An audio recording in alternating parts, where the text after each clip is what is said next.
All right. Here we go. What's going on, guys? How you all doing? My name is Jason Joseph. This, of course, is Play-by-Play with JJ. We're back in action.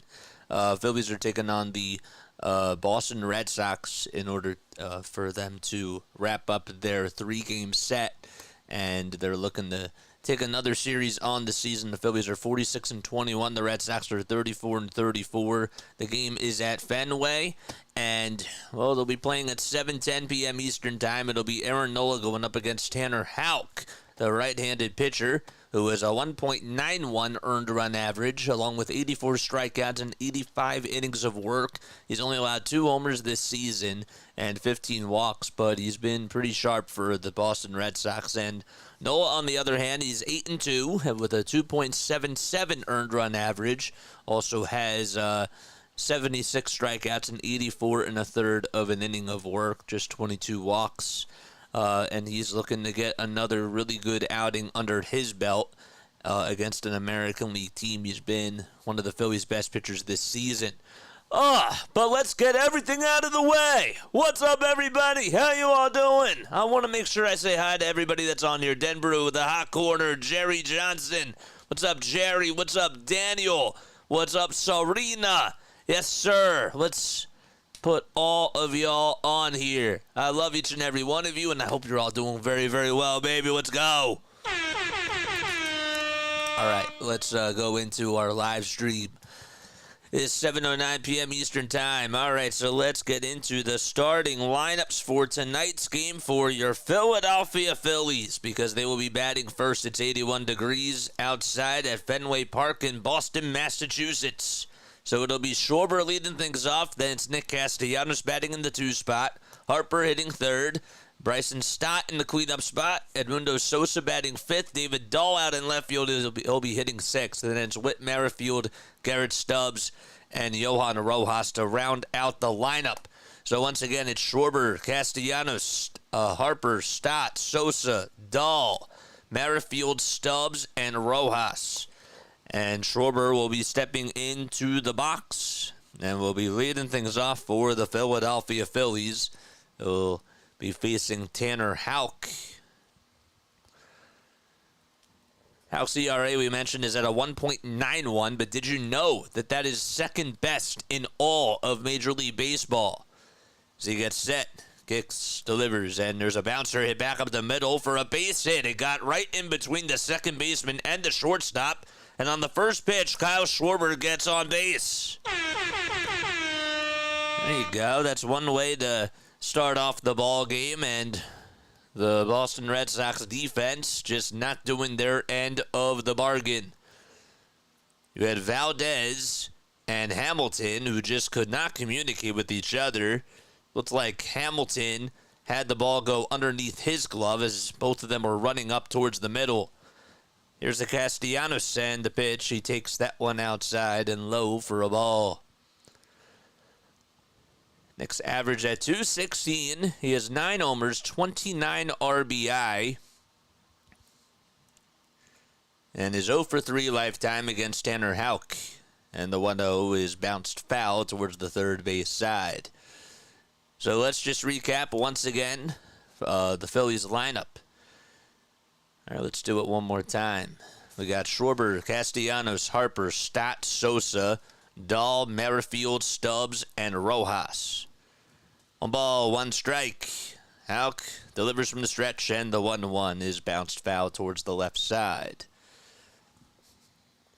Of course, I just dropped my pen. Of course I did. And it's underneath. Oh, okay. We had to use the feet, and we got it. Yes, sir. 1 ball, 2 strikes. Houck kicks, delivers, and it's popped up, hit out towards the first base side in foul territory, and it will find the seats in about the 3rd row or so behind the first base side. Phillies come into today, they're 46-21. They're 9.5 games above the Atlanta Braves, 14.5 games above the Washington Nationals, and 16.5 in front of the New York Mets, as well as 23 games above the Miami Marlins. Schwarber's over at first. He got on with a single. Back up the middle. Castellanos up to bat in the 2 spot, and the toss back over to first. Not in time. Yolanda's here. Chandler's here. Want to make sure I say hi to each and every one of you. Thank you all so much for coming back on here. Got a lot to catch up on for sure. Houck gets set just below the letters and just shy above the belt. And the 1-2 again, another foul ball. Let's get into the Red Sox defense and talk about the infield from first to third. It'll be Smith who's over at first base. At second base, you got Valdez. And at shortstop, it's Hamilton over there. And at third base, of course, it's Devers. Catching behind the plate is McGuire. It's Reese McGuire, the 29-year-old from Seattle, Washington. And the 1-2 pitch to Castellanos, swing and a miss. And Houck wins the battle as he gets Casti to chase after a pitch that was low and away. And Harper's going to come on up to bat to finish out the outfield for the Red Sox. You got Rafaela playing center, Duran out in left, and in right field, it'll be O'Neill. All right, so Harper comes up to bat. Phillies are in their gray tops, gray bottoms with the red letters and numbers on both the front and the back. And the pitch to Harper, swung on, grounded over towards the right side. And the flip over to first is in time by Valdez. And Schwarber does advance over to second base. He is now in scoring position. And the Phillies will send Bryson Stott up to bat. It's weird seeing him in the cleanup spot. No Alec Bohm today. Just wanted to make sure I mentioned that as well. I got a lot to talk to you about for sure. But we'll probably get to it in the second inning. This is sort of like the opening credits. Stott comes up and he takes low for a ball. A sinker at 94 on the gun. His average now at 248. 5 homers, 34 runs driven in. And the 1-0 delivery is on the outside edge at the knees for a strike. Last year versus Houck, Stott went 1 for 3 and struck out. It's the last time Houck pitched against the Phillies. Last year, the 1-1 bouncing ball hit back up the middle, fielded on a bounce by the shortstop, and the throw over to first is in time, and the inning comes to an end. A leadoff single by Kyle Schwarber and nothing else to it as we head to the bottom of the first. Scoreless so far at Fenway. Be right back in just a few moments.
All right, so for the Boston Red Sox, they got Aaron Duran leading things off as he steps into the box. Aaron Nola is on the bump for Philadelphia.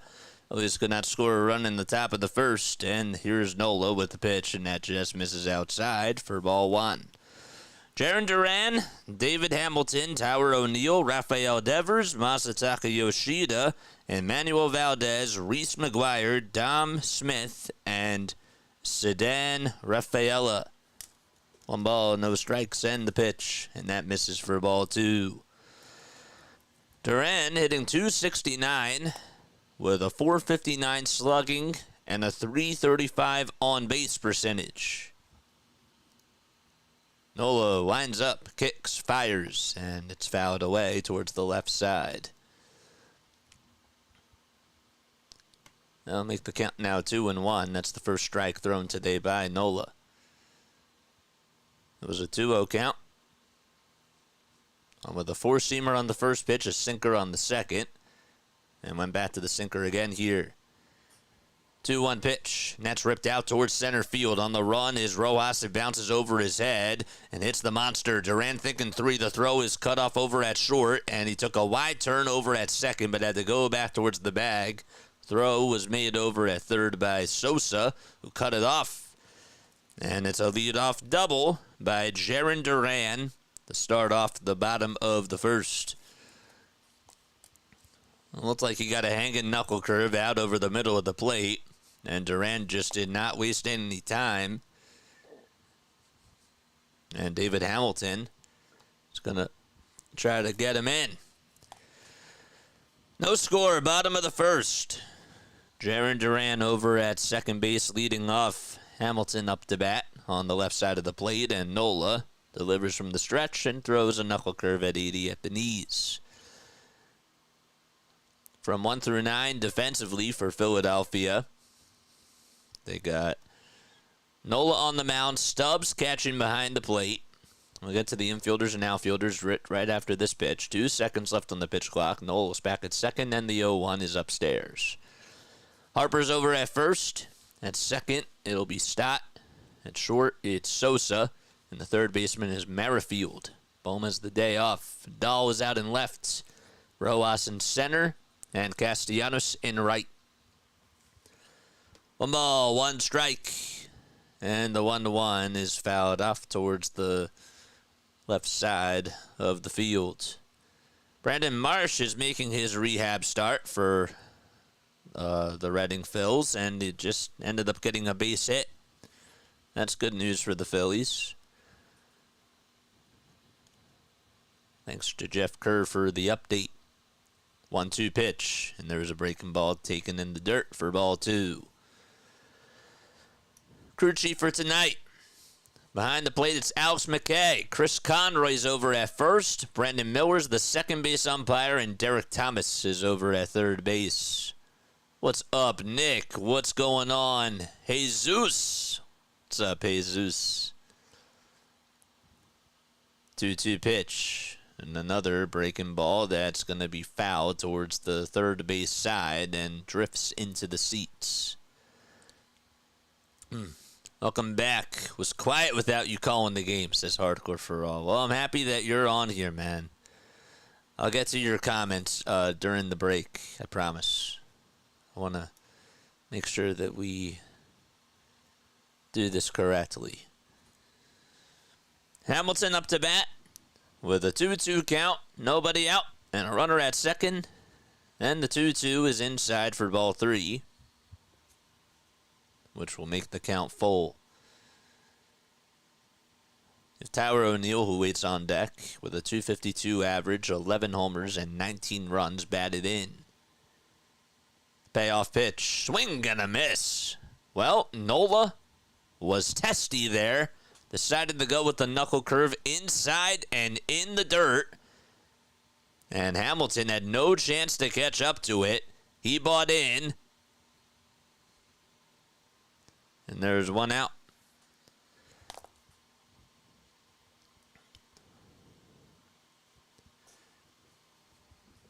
That was a nice pitch, too. It's Tower O'Neill. It takes outside for a ball. O'Neill has a 355 on base percentage and a 497 slugging percentage. He's now 28 years old, batting on the right side. 3 seconds left on the pitch clock as Nola looks over at third and takes a quick step off the mound, looking back over at second. Tyler O'Neill stands at 5'11", weighs 200 pounds. He's from Burnaby.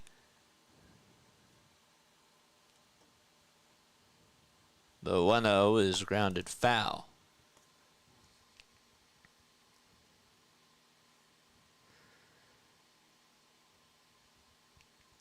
Nola has pitched twice at Fenway Park, and he's gone 15 total innings, has only allowed 8 hits, just a couple of earned runs. It's been really strong. Let's hope he keeps it that way. The 1-1 fouled off towards the right side. So I wanted to make sure I got this correct. So O'Neill is from Burnaby, British Columbia, Canada.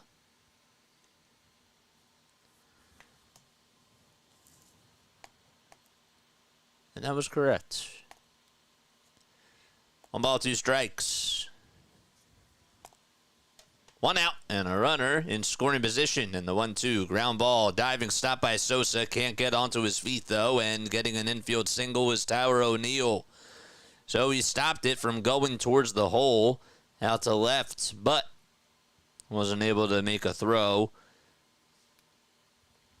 And there's an infield single, and Masataka Yoshida's coming up. The runner at second stayed stationary. That was Jaron Duran. Tough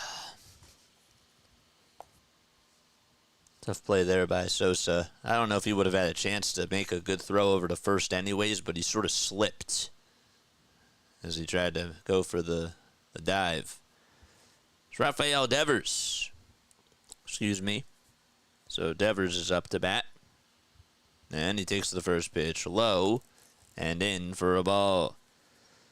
Yoshida waits in the on-deck circle. Red Sox are in their white and red home uniforms. White tops, white bottoms. With the red line going down the side of the ankles. All the way from the hip to, or head, yeah, from hip to toe. The pitch inside for a ball.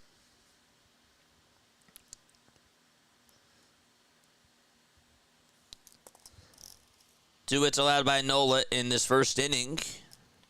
The pitch misses again. Wide for another ball. Jesus. Philly halftime is 2 subs away from 800. Go make it happen. Yes, sir. 2 balls, 1 strike. And the 2-1 pitch. Grounder hit over towards the right side. The flip over the shortstop. There's one. The throw to first. Got him! A 4-6-3 double play to end the inning. All started off by Bryson Stott. As he threw it over to second, Sosa was covering the bag. And, well, the inning is over. 2 hits allowed, I should say. And we played 1 full inning and head to the top of the second. No score at Fenway Park. Okay. So Devers got it into a 4-6-3 double play. Good stuff. Robert says, what's up, Bob? How you doing, man? No need to make any moves for a new catcher. It is just going to be a month or so. It's 6 to 8 weeks. That's what the report was. These players need time off during the long season anyway. Yeah, but see, JT's role is really valuable, right? You can't replace JT. But JT, in a lot of ways, he's sort of like the unsung hero of the team, right? He has a really good chemistry with these pitchers going on. He's great behind the plate overall, has a really good arm, but he also has a really nice bat in the lineup. He's, in my opinion, the most people would disagree with me, and they can go ahead, but I think that he's the most important piece on the team. I do. I think that he is, with his role and what he does, I think that he's the most important player on the team. And that's not discrediting Bryce Harper. It's not discrediting Alec Bohm and Ranger Suarez. But I think that with what he does on both sides of the diamond, his position and the way that he calls games, that's really valuable. And he's a key piece in the system. So that's how I feel. But, yeah, it's tough to replace that. What do you do? I don't know. I have no idea. I'll tell you what you guys can do, though. Make sure you hit the thumbs up button and hit the subscribe button. No balls, one strike to Edmundo Sosa. And the pitch misses for ball one. Hello, I'm headed to the Phillies-Baltimore game on Sunday. Can't wait, says EM. What's going on?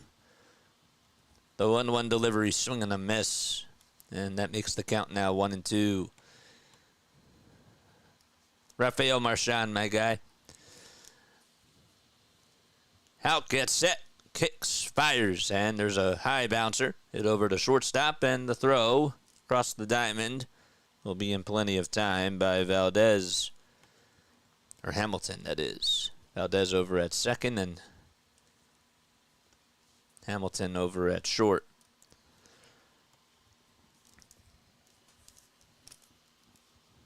One out to start off the top of the second inning. There's David Dahl up to bat. And he takes it high and away for a ball. Ever since David Dahl got called up for the Phillies, he's been really a big piece in their offense. The 1-0 is fouled off. He was called up for Brandon Marsh when he went on the injured list about a week ago. And already has 2 homers and 3 RBI. The 1-1 pitch fouled off to make the count now 1-2. His teammates say that he's the backbone of the team. Then that's talking about JT. The 1-2, just a little bit low. And that was a good call made by Alex McKay, the home plate umpire. It's 81 degrees, pretty sunny out in Boston, Massachusetts. 2-2, that jams Dahl, but he grounds that one towards the right side. And picking it up is Figueroa. Phillies money line for tonight, according to ESPN Bet, is at -115. The over-under in this game is at 8.5. The pitch just misses outside for ball 3, and, well, Reese McGuire, I think, thought that it was going to be a strike 3 call because he got into a standing position. Count is full to Dahl. And the payoff pitch, swing and a miss. The pitch was outside. It was a slider, and Dahl goes down chasing strike 3. Second strikeout on the day, thrown by Houck. Got Castellanos to get his first strikeout. Here's Whit Merrifield playing over at third base today. And the pitch is in there at the knees for a strike. Had a good at-bat in last night's 9th inning to give the Phillies a chance to come back. The 0-1, and that's hit out to right field for a base hit, and it's bobbled by the right fielder, but it doesn't get too far away. Merrifield took a wide turn over at first, but he stays put and gets on with an opposite field single out to right field. Merrifield, the third baseman for the Phillies in tonight's game, ends up coming through. That ball almost got by Tyler O'Neill. He sort of tried to backhand it as he played it on the ground, and it almost went above the heel of his glove.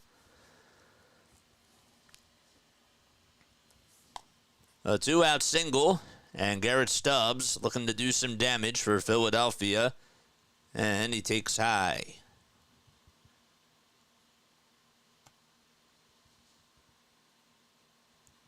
3 RBI on the season for Stubbs. And a 179 average for the 31-year-old. The pitch. Outside for ball 2. And that'll make the count now 2-0. Welcome on in, everybody. Hopefully you're all doing very, very well. 5 seconds left on the pitch clock. And the pitch misses inside. So Alk first went with a sinker. And he goes to a splitter on the second pitch. Third pitch, it was a slider. 3-0 on the way. Taken at the knees for a strike on the outside edge of the plate.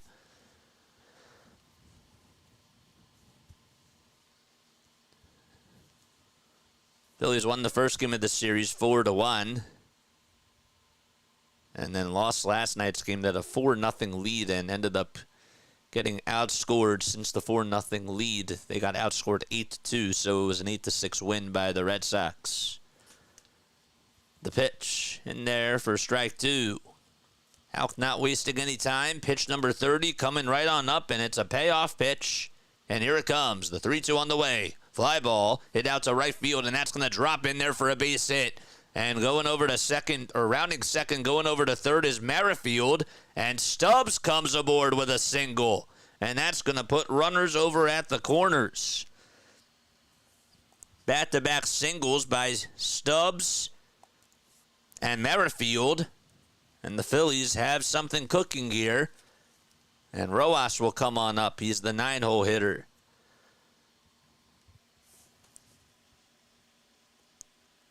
Big spot here for Johan Rojas. Good job by Stubbs to just put the ball in play and make something happen. Johan Rojas is up to bat. Hitting on the right side. Phillies in their gray tops, gray bottoms with the red letters and numbers on both the front and the back. The pitch, swing and a miss. Stubbs over at first. Merrifield over at third.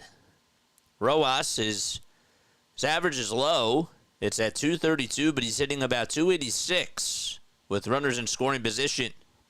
The pitch, and that misses in the dirt.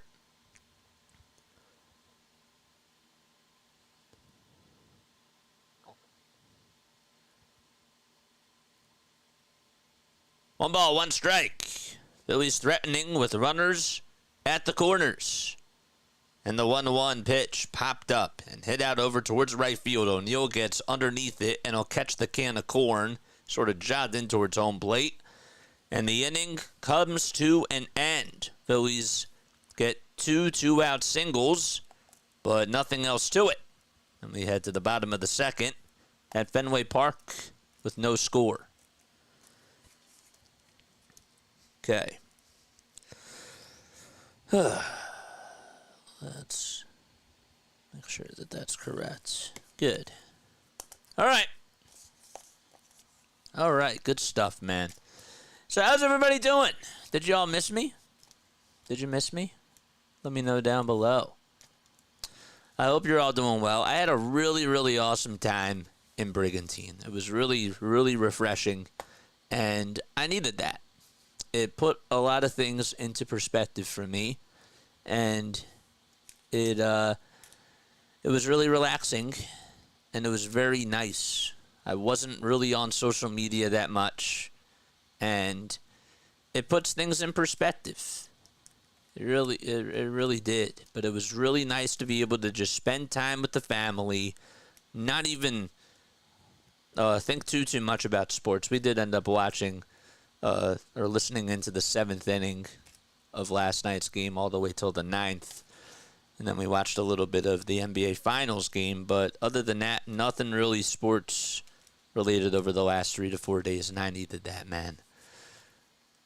So Rojas has been an automatic out lately, for sure. I don't have my shades on. And you're not yelling like the last 2 games. Yeah, I guess not. But yeah, how are you all doing? I missed you guys. I did. But I'm happy to be back. You are a ray of sunshine in this dark, dark world, JJ. Well, Turkglass, I appreciate the compliment. That means a lot. It means a lot to me. But you guys are my ray of sunshine. And I mean that. I really do. All right, time to go to the bottom of the second. It'll be Yoshida, Valdez, and McGuire who are due on up to bat. Nola with the first pitch, and it's upstairs.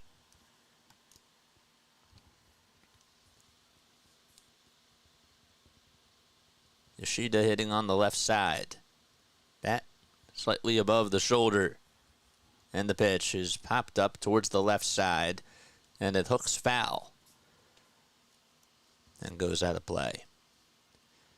Nola in the first inning just allowed 2 hits and had a strikeout. No walks, no earned runs, and that was on 19 total pitches. 1-1 is the count to Yoshida, and the pitch inside. We got Game 3 of the Stanley Cup Finals tonight between the Florida Panthers and the Edmonton Oilers. It's been all about Bobrovsky. The 2-1, and that's hit in the air over towards left field. And there is Dahl at the track, and he makes the catch just in front of the big green monster. And Yoshida is retired to get the first out. Lovely night for the Phillies. It's a lovely night for a game. I would agree with that for sure. What's up, Michael? How you doing, man? And Manuel Valdez hitting just underneath the Mendoza line. So that's under 200 for those of you that don't know. And the pitch is taken on the outside edge of the plate for strike 1. Talked a little bit about the Phillies record. They're 25 games over 500 and have played 30 games on the road this season. They're 19-11 in those games. The pitch. That's taken at the knees on the inside corner for strike 2. Good knuckle curve thrown. I didn't realize that there's a ladder that was sort of over the scoreboard out in left field, and it kind of blends in with the wall. The 0-2.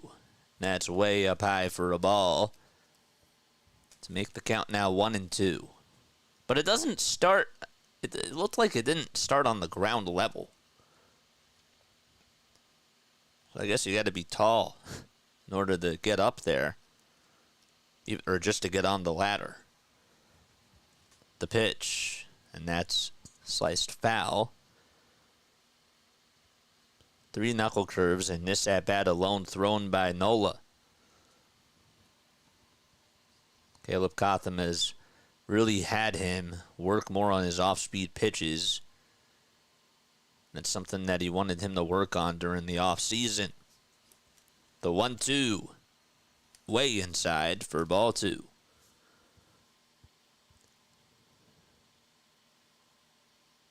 Emmanuel Valdez playing up the middle. He's over at second base, defensively speaking. The 2-2 delivery, low and away for ball 3.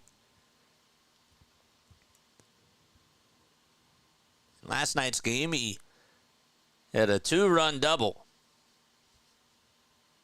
And he also walked.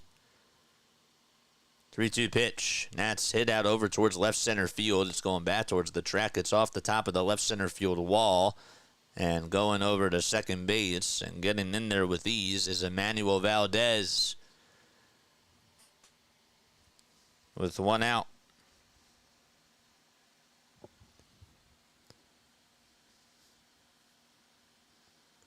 And Reese McGuire's coming up to bat.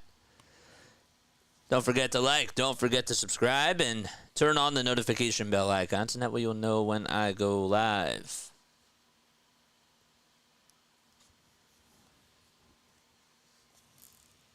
A 1-out double hit in the bottom of the second. And Reese McGuire will line this one out over to right field, and that's going to drop in for a base hit. That's going to get Emmanuel Valdez home. And, well, he goes into second base. And on back-to-back pitches, the Red Sox able to get 2 doubles in a row. Valdez scores, and McGuire gets an RBI double. It's a 1-0 Boston lead in the bottom of the second.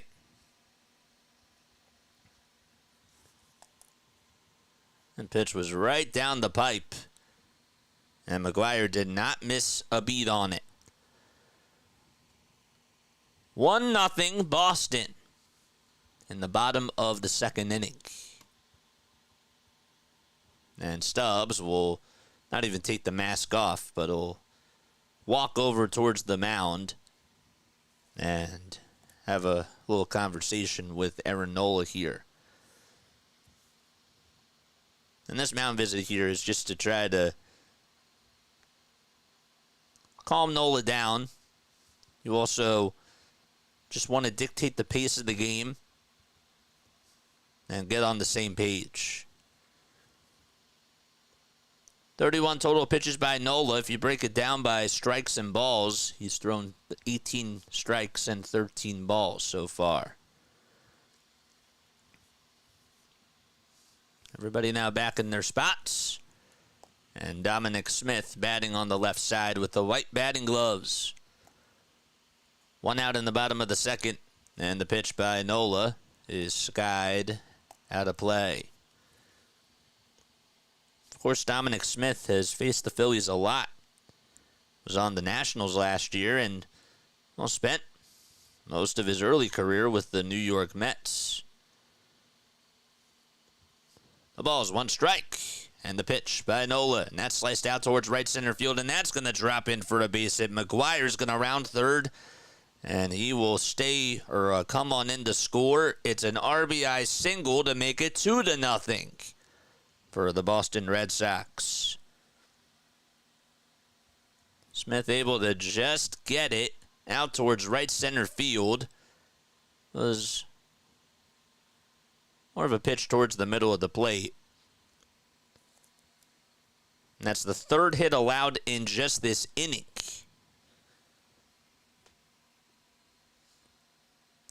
4 men have already come up to the plate. And we head back to the top of the order. Jarren Duran due on up. And he takes it outside, or Sedan for Rafaela, I should say, is up to bat. And he takes it inside for a ball. Got a little bit ahead of myself. Apologize. He's the center fielder. The 1-0 pitch in there at the knees for the called strike. Make sure you guys hit the thumbs up button and hit the bell icon, baby. We got 150 people tuning in. It's good stuff. We're on the road to 2,900 subscribers. The 1-1 fouled back towards the screen.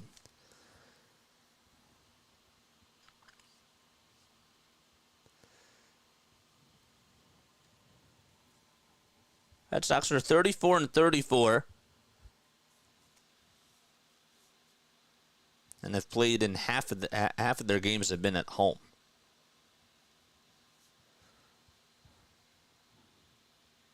The pitch upstairs.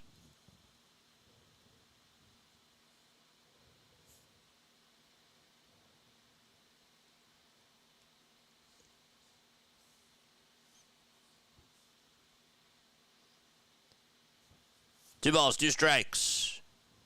And the next one, and that's going to be hit out over towards left field, and that's going to hit off the top of the wall. Played on the bounce by Dahl. Heading on over to second is Sedan Rafaela, and stopping at third is Dominic Smith.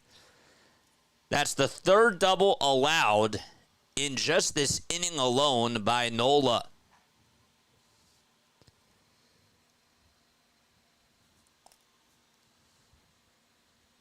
Rafaela just sort of poked it out towards left field. He looked like he was a little bit early.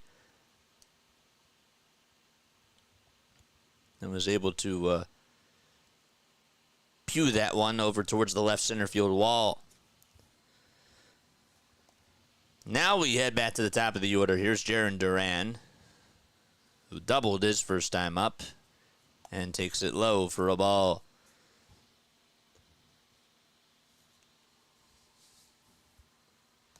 .271 average for Duran, the 27-year-old from Corona, California. The 1-0, and he hits this one out to right field for a base hit. Man, the Red Sox are batting around. 2 runs are going to come on in to score, and the second double today by Duran. It's a 2-run double, and it's 4-0 Boston, as the Red Sox fans are on their feet, and the Phillies are silent.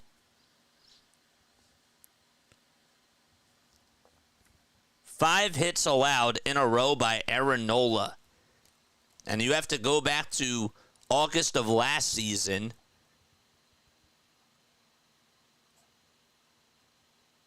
which was his last time that he's done that. 4-0 Boston, and David Hamilton comes on up to bat. And the pitch, he pops this one up towards the left side, and it's going to hook foul and out of play over towards the corner. You think you're going to sleep, Sis Serena? Yeah. Why? Because of the game or because of the voice or both? Let me know. You had a long day. No balls, 1 strike. And the 0-1 misses low for ball 1.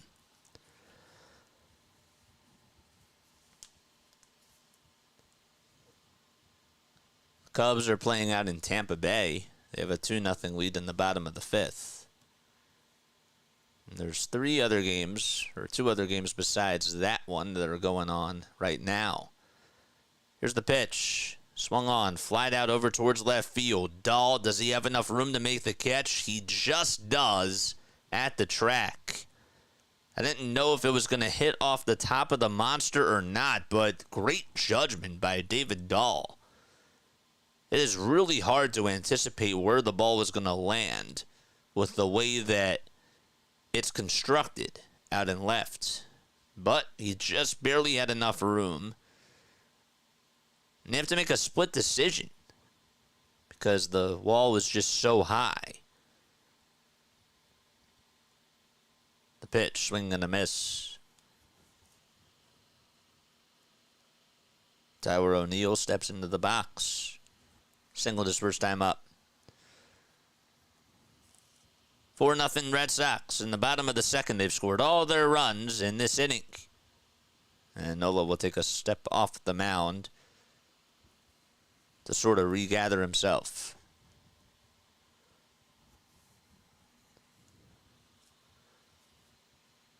The ball is 1 strike to Tyler O'Neill. And the 0-1. Fouled away. So David Hamilton's the one that flied out to left, and that just ended a 5 consecutive hit streak for Boston.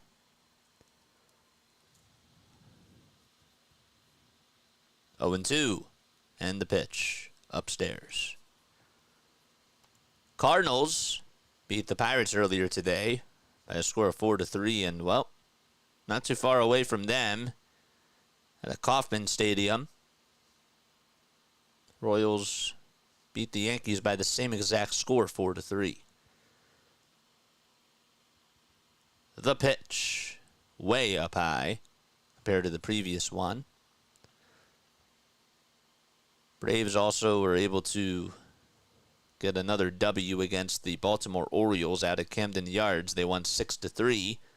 Phillies will head on over to Camden Yards after this game and play a weekend series against the Orioles. Another pitch and another foul ball. Isaiah Iglesias just earned his 17th save of the season for Atlanta, which is tied for 6th now in all of baseball. 2 balls, 2 strikes, and the next pitch. Swung on, grounded over towards the right side. Harper has it. Underhanded flip over to Nola, who covers the bag. And the inning is over. But the Red Sox send 9 men up to the plate. Or 8 men up to the plate, I should say. And they get 4 runs on 5 hits. And the Phillies look to respond in the top of the third. In just a few moments. Be right back.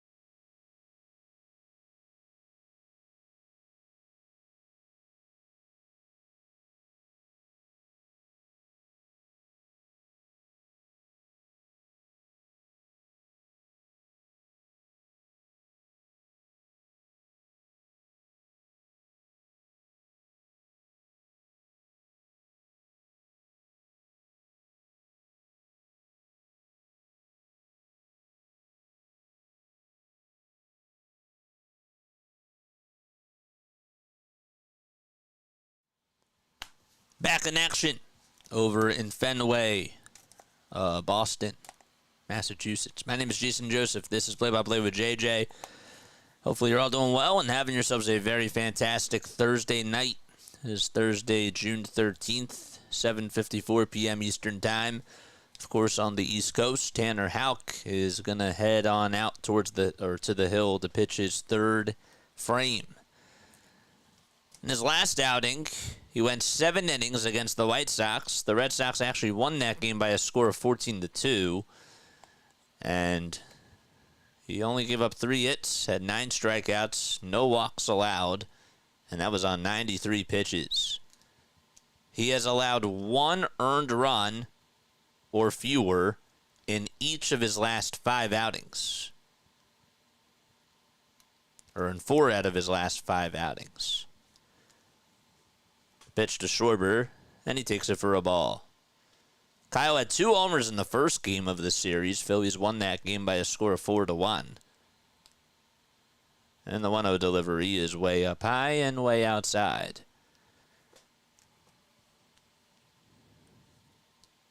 Two balls, no strikes. And the pitch to Schwarber. And that time it's called a strike on the slider, right down Broadway.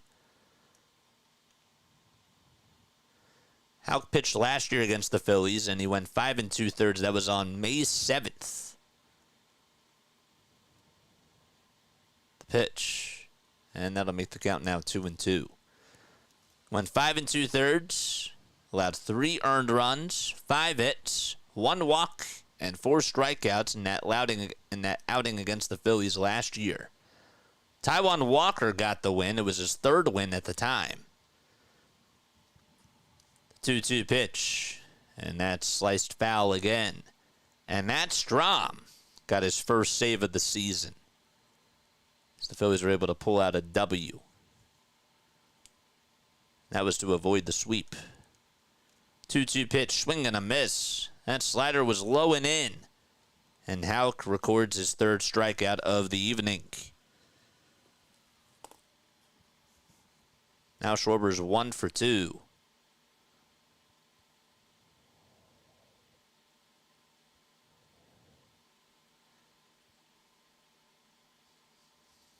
Schwarber is the one that hit the 2-run homer off of him last year and also had a 2-run single to provide 4 of the 6 runs that the Phillies would score in that game.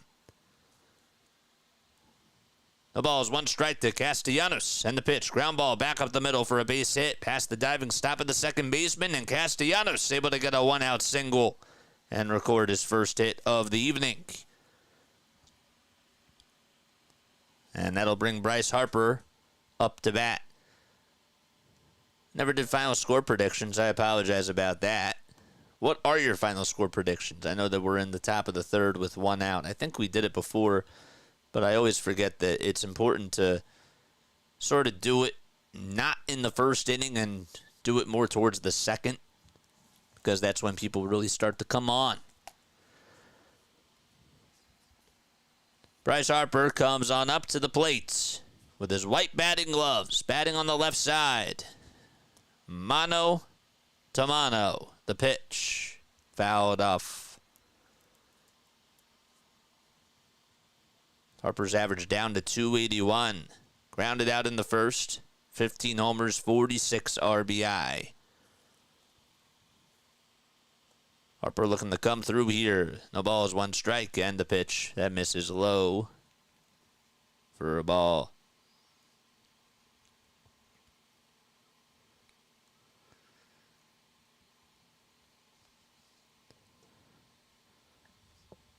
One and one is the count.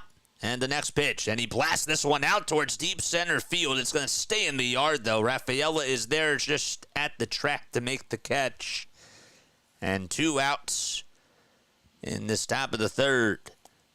Harper thought he had it. Just got it off the end of the bat. Then gave it everything that he had. All his heart, all his soul, and all his might. But nonetheless, an out was recorded.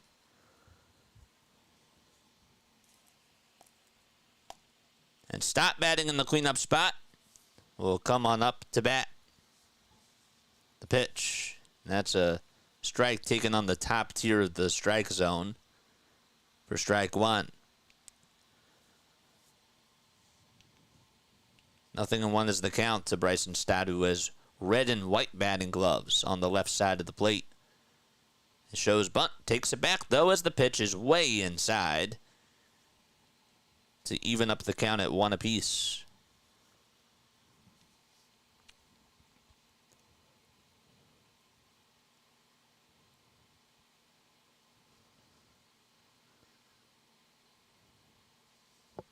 One ball, 1 strike. And the pitch by Houck is low for a ball.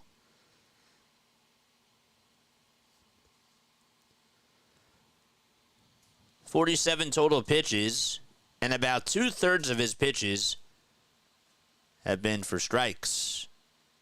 The 2-1 offering, and that's fouled off.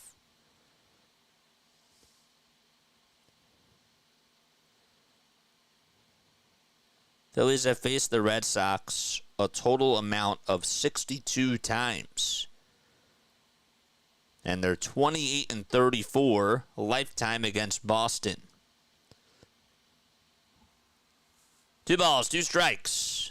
And the 2-2 check swing. Did he go? And the third base umpire says yes, Stott did.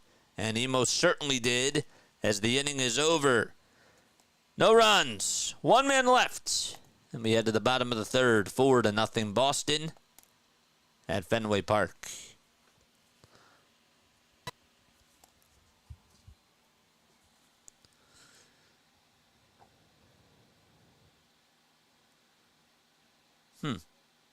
Interesting stuff.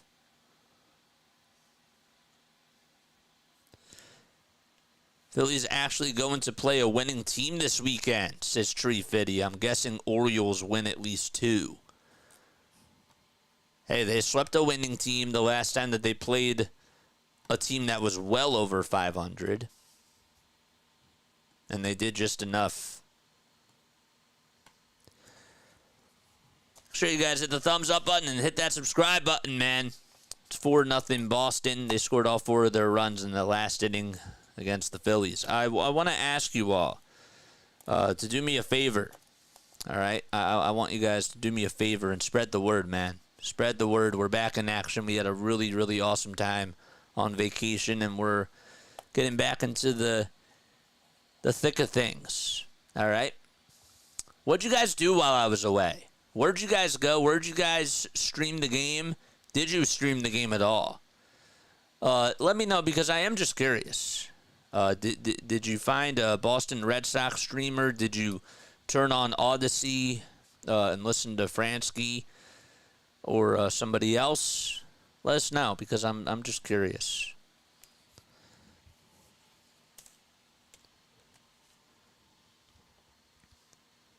Let's see. You know I'm just jiving with you, JJ. I know, for sure. You went to halftime stream? Okay. I'm sorry, I had to scroll down. I didn't. Sometimes on the Ninja chat, it doesn't tell you that there's more messages if you scroll down. I watched it on MLB.TV. All right, cool. Very nice. Rafael Devers was the only guy that didn't bat in the second inning for Boston, and he takes a hack at the first pitch. It was a sinker at 92, and he missed it. What's up, Mike? How you doing? I don't know who the girl is. You streamed the girl? The ball is one strike, and the pitch. Bouncing ball, hit back over towards the mound. Nola has it and flips it over to first to get the first out made. I trolled on Red Seat Nation too. Red Sox Nation? Or is there a channel called Red Seat Nation?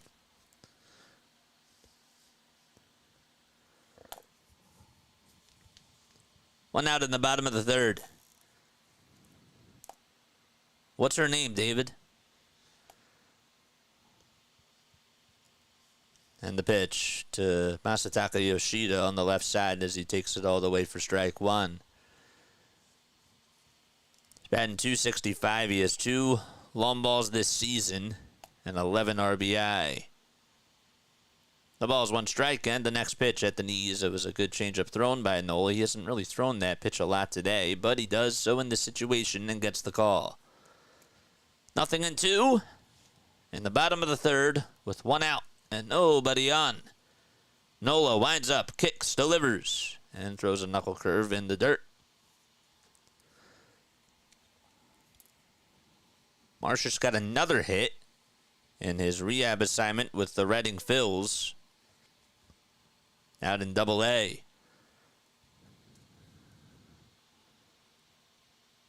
1-2 pitch, and there's a bouncer back up the middle. Stott gets over to it, flips it over to first, on the run to get the second out recorded. 2 gone in the bottom of the third.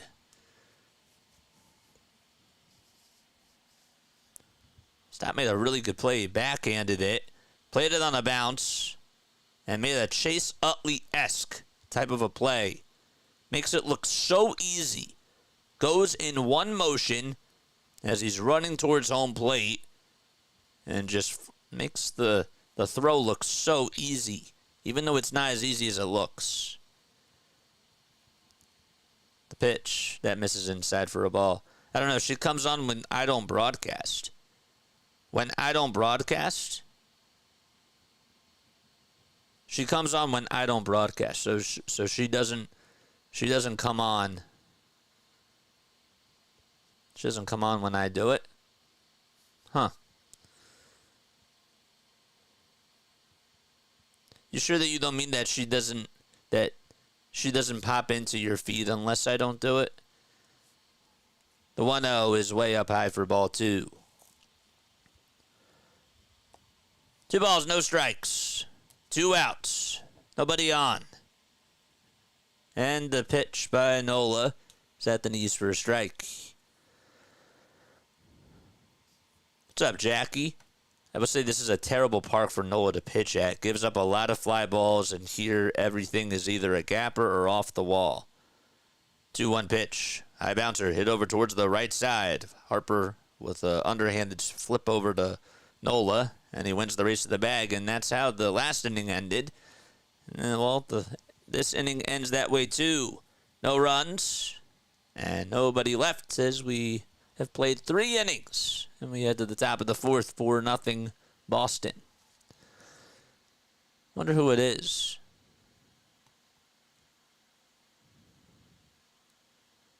Was streaming halftime, Philly halftime, but you're the most professional. Keep going. Thanks. Appreciate it, man.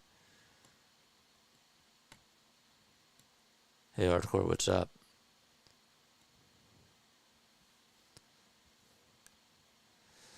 Yeah.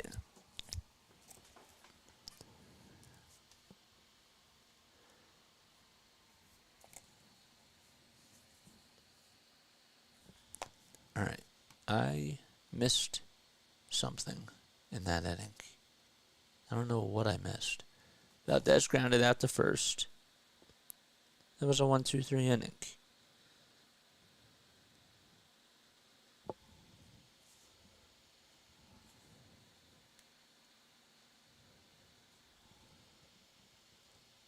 Devers grounded out to the pitcher. right?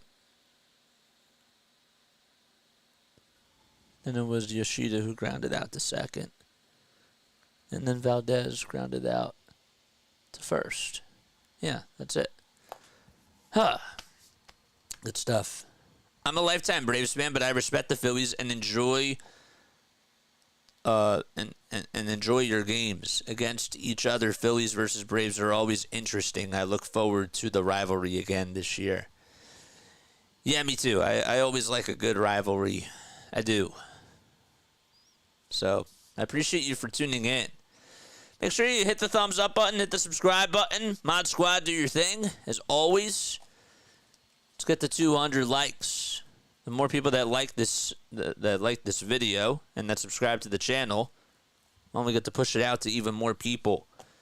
And that's what we want. We want more Philly freaks to come over and find us. We not only do Phillies games, but we do Sixers and Eagles games as well.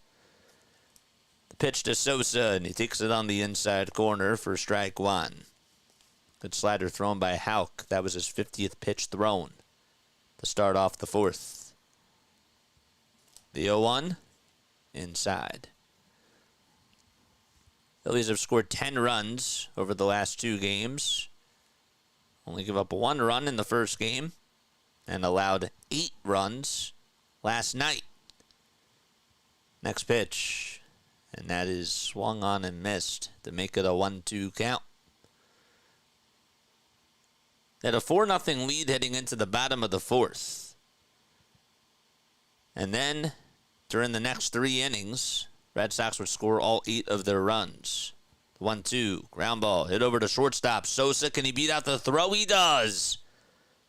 Sosa, with his speed, ends up beating out the throw made by the shortstop Hamilton. And a great heads-up play by Edmundo.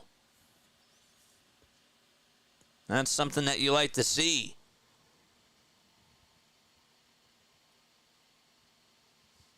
He most certainly did beat it out. Just on the run. And now here's David Dahl. Takes the first pitch wide. And he's ahead in the count. Whit Merrifield waits in the on-deck circle. Dahl's average now at .313. 2 homers, 3 RBI on the season for the Phils. And he fouls off the next pitch. It was a splitter. She's taken away 2 screens in the background and a cat. Is it Jay? If so, I like Jay. I think Jay does a really good job. 1-1 is the count to David Dahl. Houck kicks, fires, and it just misses by the length of a baseball. Phillies have had 19 comeback wins, which is tied with Baltimore, Milwaukee, and Washington. Yankees have 1 more compared to all of the other 4 teams. The 2-1 popped up. Infield fly rule is applied. And making the catch is the shortstop, Hamilton, for out number 1. As he gets underneath it and makes it look easy.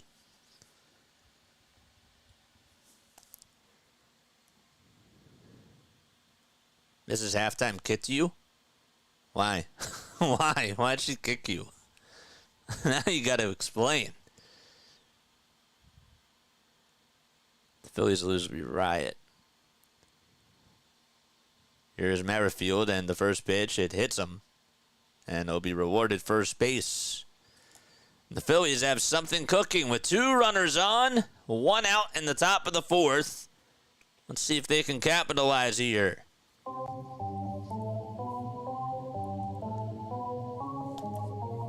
Garrett Stubbs will come on up to bat. I think it just got him in the elbow. Charge. So the scoring decision was a hit by pitch.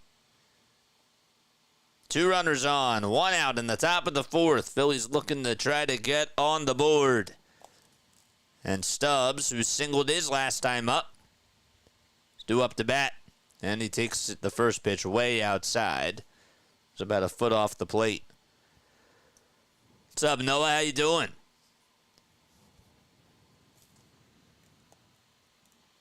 One ball, no strikes. And the pitch. That misses high and away for ball 2. I appreciate that, Serena. I do. I really do appreciate that. We all support each other on here. As long as you're a good person. 2-0 pitch. That should have been taken for a ball, but it's called strike. I don't know how.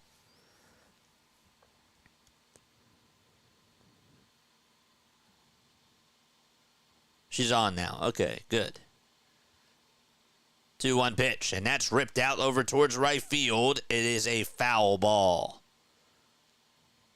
It was hit on the line by Stubbs. That would have been something. I was going to mention, if she's going live when I'm not doing the games, and that's the only time she goes live, that's, I was going to say that I don't think she does that. Because I've watched some of her streams, and again, she does a good job. I'm not just saying that, I mean it. 2 balls, 2 strikes, 2 runners on, 1 gone in the top of the 4th, and a pitch clock violation is called. I believe there was time granted to Garrett Stubbs. It was. So time was just granted, just called for it. If Stubbs gets on, then the tying run will come on up to the plate, and it'll be Johan Rojas. 2 balls, 2 strikes, 2 runners on, 1 out in the top of the 4th, and the next pitch to Stubbs, and he pokes it foul towards the first base side. And Figueroa just sort of stared down at Dom Smith and was like, nope, I got it. It's a foul ball. And he gave a souvenir to a fan. Mrs. Halftime's here. What's up, Mrs. Halftime? 2 balls, 2 strikes. 3 seconds left on the pitch clock. And the next pitch to Stubbs. And he rips it foul towards the right side. And Jess stays alive. What's up, Mrs. Halftime? Drop Halftime's link down below. I gotta make you a mod, Mrs. Halftime. I gotta do that. All right. We have time called on the mound here really quickly. The count is still 2-2 with 1 out in the top of the 4th. And runners are over at first and second. Where's, I don't know where your thing, there it is. Make you a mod. I'll make you a mod right now. There we go. Drop Philly Halftime's channel down below. And if you have a channel, drop yours out down below.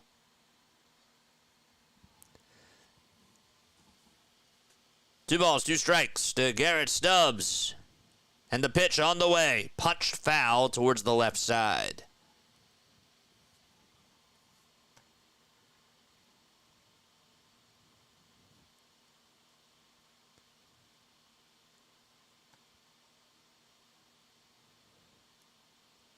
Stubbs is 2 for his last 9. The 2-2 pitch. Right at the knees. It was a splitter at 89 that froze up Stubbs. And he gets called out on strikes. And Kyle Schwarber not happy with that call. And it honestly could have gone either way. Rob Thompson wasn't happy. Stubbs wasn't happy. Let's see where it was. It was in there. It definitely caught the plaque at the knees.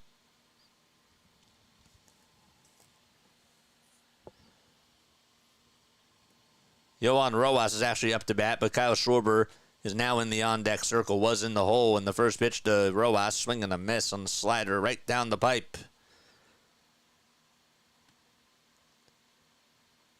Yeah, no politics in the chat. Keep it clean, man. The ball is one strike. And the next pitch is wide and low. It almost went towards the left side of the chalk of the left batter's box. That's how far off the plate it was. Rojas 0 for 1. Flied out his first time up, looking for redemption against Houck. 1-1 pitch. Grounder hit over to third base, and everybody's going to be safe. Devers could not make the play. He was playing pretty far back, over towards the outfield grass. And the Phillies have 2 outs in the top of the 4th. That's going to put runners on each of the bases. And the Phillies, can they come through? Let's play the Rally Oregon, baby.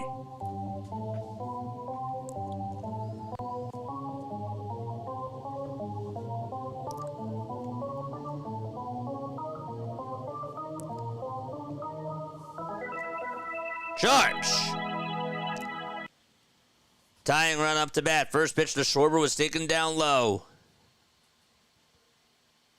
This year he's 1 for 7 with the bases loaded. The 1-0 pitch to Kyle, and he fouls that one off his foot. One swing of the bat can erase the 4-0 deficit.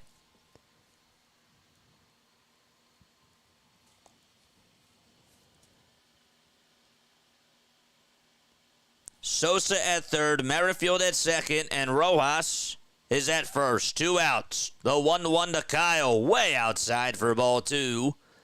And that makes the count now 2-1.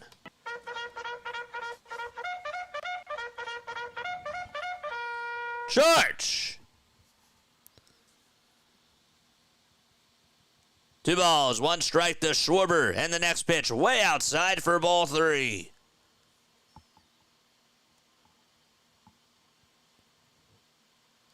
Mentioned before that last year when Schwarber faced Houck, he had a 2-run single and a 2-run homer off of him. 3 balls, 1 strike with the bases juiced. And here's the pitch to Schwarber as he lifts this one out towards deep center field. It's going back towards the track. It's off the top of the wall. 2 runs are easily going to score. Schwarber jogs on over to second, and he gets a bases clearing double. 4-3 Boston. On the 3-run double by Kyle Schwarber, it was 4-0, and the Phillies are down by 1. And the fireworks go off for Philadelphia.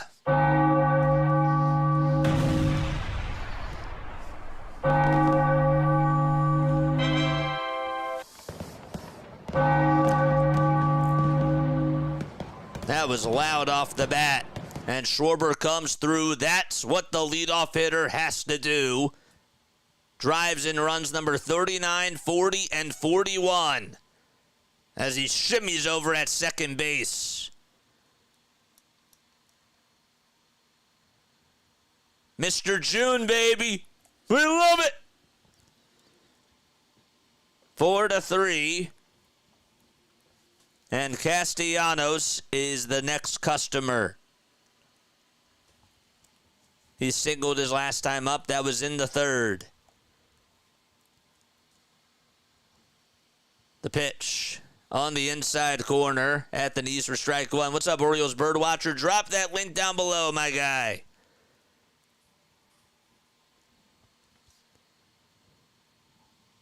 The 0-1 pitch, swing and a miss.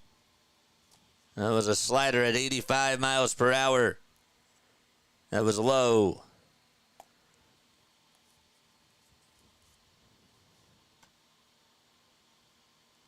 Castilla struggled in this series so far. His average now at 216, or 218, I should say. The 0-2 to Castellanos in the air. Hit out over towards left field. It's not that deep, though, and the catch is made for out number 3. The inning is over, but the Phillies are down by 1, thanks to a 3-run double by Kyle Schwarber. And we head to the bottom of the 4th. It's 4-3 Boston. No dice yet. What's going on? Just chilling, trying to alert you about our planned collab. Yeah, I've had a busy day today, my guy. I just got back from vacation. Don't take it personally. It's been a very busy week for me, but also very relaxing. You know, I've been really trying to spend less time on the phone and more time interacting with human beings. As much as I love you guys and I love connecting with people on the phone, I do. I don't like the word balance, but sometimes that does come into play for sure. Hit the thumbs up button. Hit the subscribe button as well. Tell your friends, tell your family members, tell your next door neighbor, tell your girlfriend's sister, tell anybody about this channel. Anybody that likes sports. Because we do Phillies baseball, Sixers basketball, and Eagles football in here. And we have a lot of fun interacting with you guys while still doing play-by-play. It's the future. Cheers to the future, man. It's a bright one for this channel. Cheers.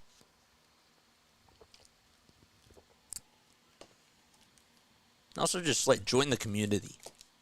If anything, if there's anything I've learned from here, I probably am eventually going to, if we get a lot of people, I might, like, I could literally for the whole game just do the play-by-play, and yet people are still here because they love the community. That might be how it goes, you know? It's cool. JJ, haircut looks good, bro. Thank you, man. Appreciate it. Also, if you want to donate to the channel, you're more than welcome to do so. If you hit the super chat button, that's how you do it, man. If you ask JJ what, I'm back. My name is really Joe. What's up, Gene? What's going on?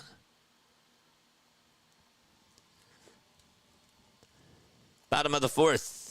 Phillies down by 1. Nola back on the hill in the pitch. Fly ball hit out over to right field. Castellanos on the run, and he makes the sliding catch. Didn't have to slide there, but still able to make the catch, and there's one out. That pitch was right down the middle, too, and Castellanos able to come through with his defense. It was Reese McGuire who lined out to right. What's up, my main man? Ralph, my man. My main man. You ever see Wreck-It Ralph? That's where it's from. I love Wreck-It Ralph. Anybody else like Wreck-It Ralph? If you do, hit the... How about you wreck the like button? And hit it. My guy, you take care too. Appreciate you so much for being on here. It means a lot to me. I hope you have a good night's sleep, dude. I really do. The ball is 1 strike to Smith. It's Dom Smith. It's 1 for 1 today. 1 out in the bottom of the 4th. Then the pitch misses way outside for a ball. And that evens up the count at 1 apiece.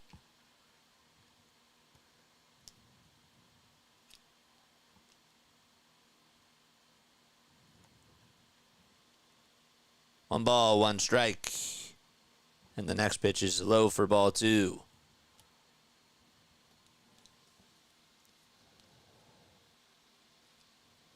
Keep it clean, guys.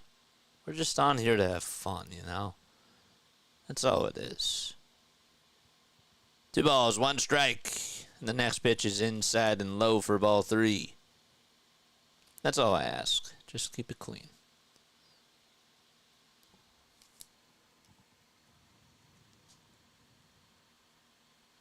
He does. He does a fantastic job. He really does. 3 balls, 1 strike.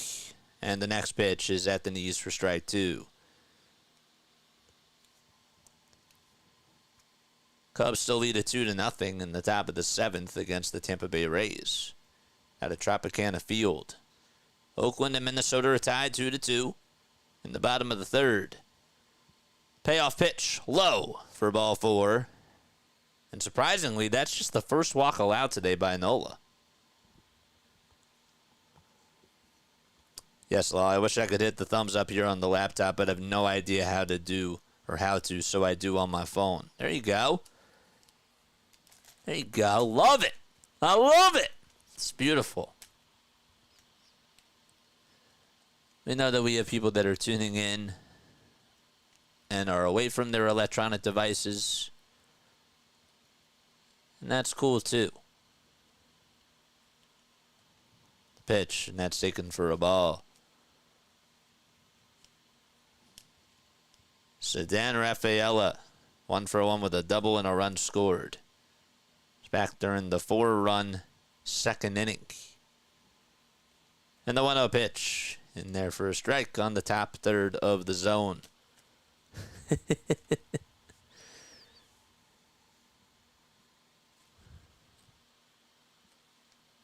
4.25K.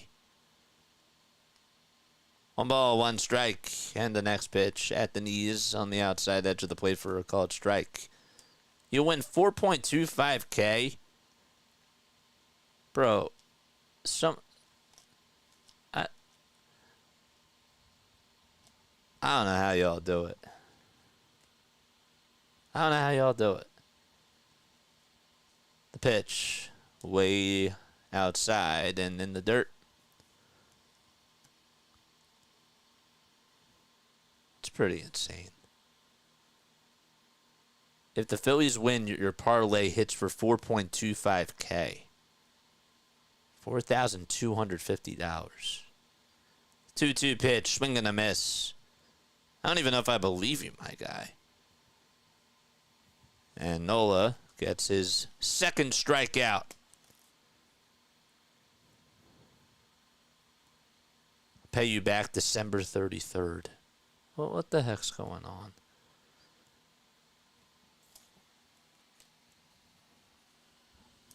I don't even want to ask.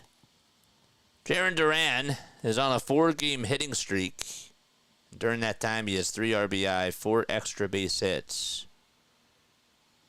And the pitch is way up high for a ball. It's 2 for 2 on the evening so far. 2 outs, a runner over at first base. Nola will deliver from the stretch once again as he gets set at the letters. And he fires outside.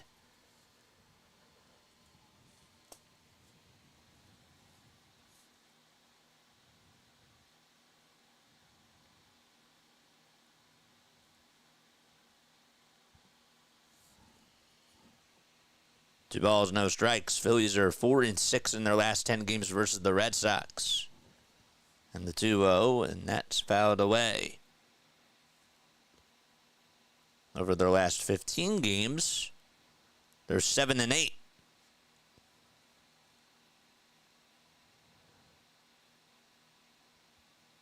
And they've won 2 out of their last 3 games that they played against Boston. The pitch misses outside for ball 3.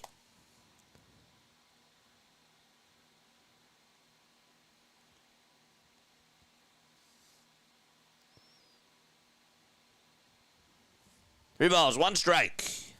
In the bottom of the 4th, a runner over at first. Boston leads it 4-3. 2 outs. And the 3-1 delivery from Nola. That's on the outside corner for... Oh, it should have been called a strike, but it's called a ball. That was easily on the outside corner. Caleb Cotham and Rob Thompson are confused, and Garrett Stubbs is like, how's that not a strike? And he's sort of gesturing over towards the home plate umpire. Oh my gosh, that easily crossed the plate. That is a blatant miscall. It didn't even hit the edge of the plate according to StatCast. It was just a picture-perfect pitch. Wow. 2 runners on, 2 outs, and back-to-back walks allowed by Nola. And that doesn't help. The first pitch was way upstairs. Alex McKay, Alex McKay was doing a good job behind the plate early on, but he's had some bad calls. 1-0 was grounded foul. Under 69 only and 84 likes on here. Let's get to We got to get to 2 under, man. 1 ball, 1 strike to Hamilton with 2 runners on. And the pitch from Nola. And it's popped up. Hit behind the plate. Does Stubbs have any room? He does not. Hits the top of the net. The foul ball netting.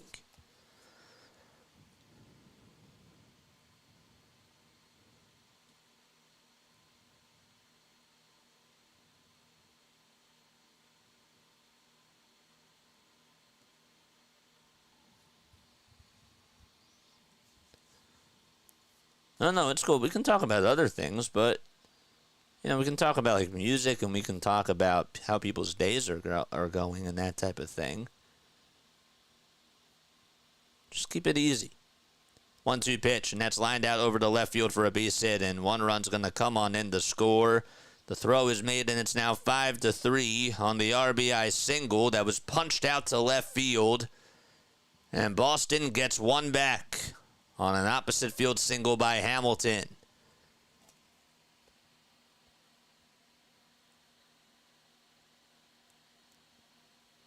That was a bad call by the home plate umpire.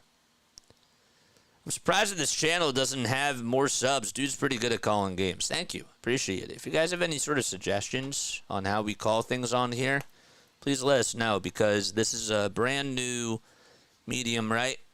I like to keep things professional, but also I like having you guys talk. I think that you guys deserve to have a voice, and that's something that cable TV doesn't allow you to do, just because of the nature of it. The pitch, and that's that was a throwback over to first, not in time.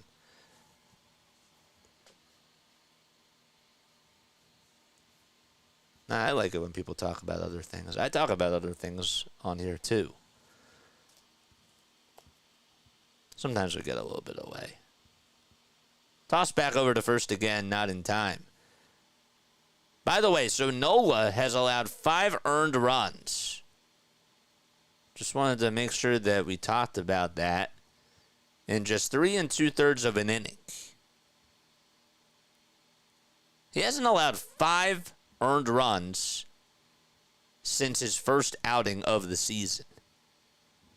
The pitch. And that swung on and missed. I love Journey. Journey's good. Yeah, I know. The ball is 1 strike. Now a runner's over at second and third, and the pitch to Tyler O'Neill, and he sends this one out to deep left field, and that baby is long gone. Hit right off the top of the left center field sign above the monster, and it's an 8-3 ball game on the 3-run homer hit by Tyler O'Neill. He crushed that thing out to left center. And got a gimme right down the middle.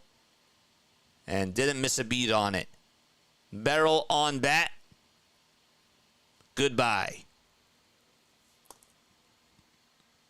Keep it clean. Keep it clean. Keep it clean, Jane.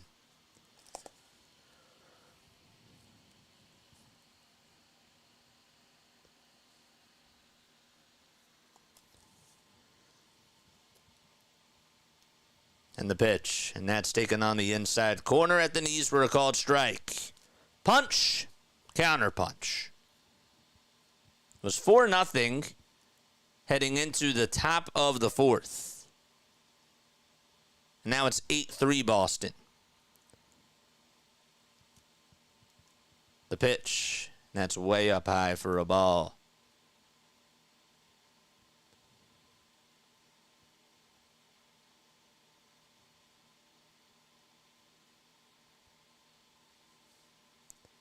One ball, 1 strike.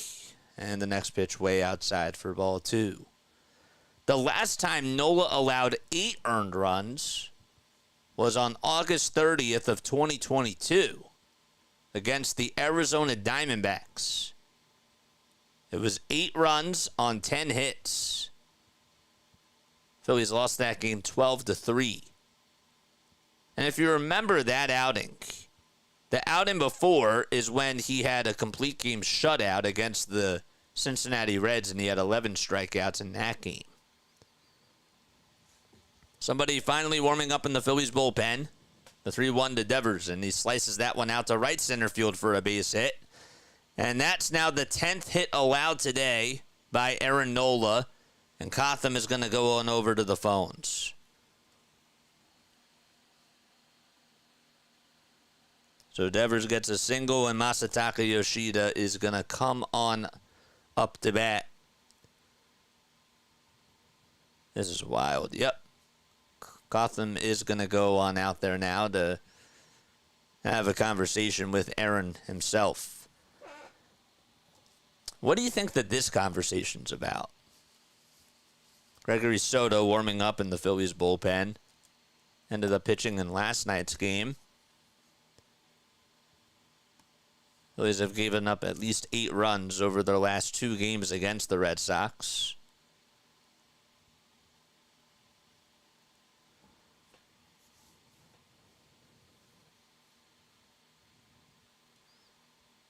Sometimes you're on the good side of a bad call, and sometimes you aren't. That's how baseball and that's how sports go. So many things can happen, and there's so many variables. Right? That's not just a baseball thing. That's a life thing. It is. The ump last night was perfect, I thought. How many times do you ever hear somebody say that an umpire or a referee was perfect? I'm not like pointing you out, like, in a bad way. I'm just saying that when was the last time you actually heard that from somebody? That doesn't happen. The pitch, and that's taken for a ball to Masataka Yoshida. 8 runs allowed, all earned from Aaron Nola.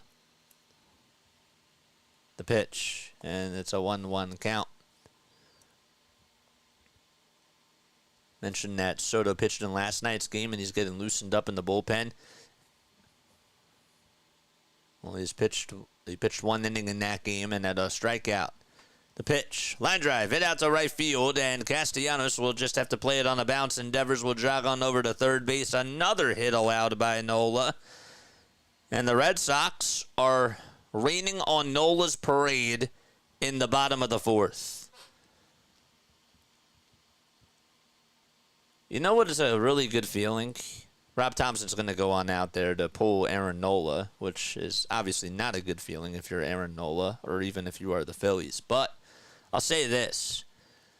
When one of the greatest feelings on here, in my opinion, is when you're doing a radio call and you have a stat that's up or you have a piece of information that's up, and then there's like 10 minutes later, or 5 minutes later, or just later on in the game, there's a graphic that's shown on the TV side of things. And that just happened. I said that the last time Aaron Nola allowed 8 runs was back in 2022. It was in August. And 5 minutes later, NBC Sports Philadelphia just posted that graphic on there. I'm not trying to toot my own horn, but I also like calling games on here, but I know that there's other people who want to be doing the same thing that I'm doing, right? So my job is not only to call games for you guys, but it's also to sort of help the younger generation too, or people that want to get involved with doing this. And I think that that's something that is interesting, JJ's ahead of the game, says Mike. Hey, maybe we have a spy coming onto our channel from NBC Sports Philadelphia. Maybe one of the statisticians or producers is has their own separate camera in the control room on me. So, but they'd have to have audio too, unless maybe they have closed caption. I don't know if closed caption would work. Maybe it does. I don't think YouTube has gone that far yet during live streams when there's closed captions. Maybe they have, though. Maybe I'm just a little bit behind. I have O'Neal in my home run parlay. That's how well I know. That's how well I know Nola, says Jamie. What's up, Jamie? That's beautiful. That's absolutely beautiful. I love it. 145 people tuning in. 145 likes. Let's go, baby. Let's go.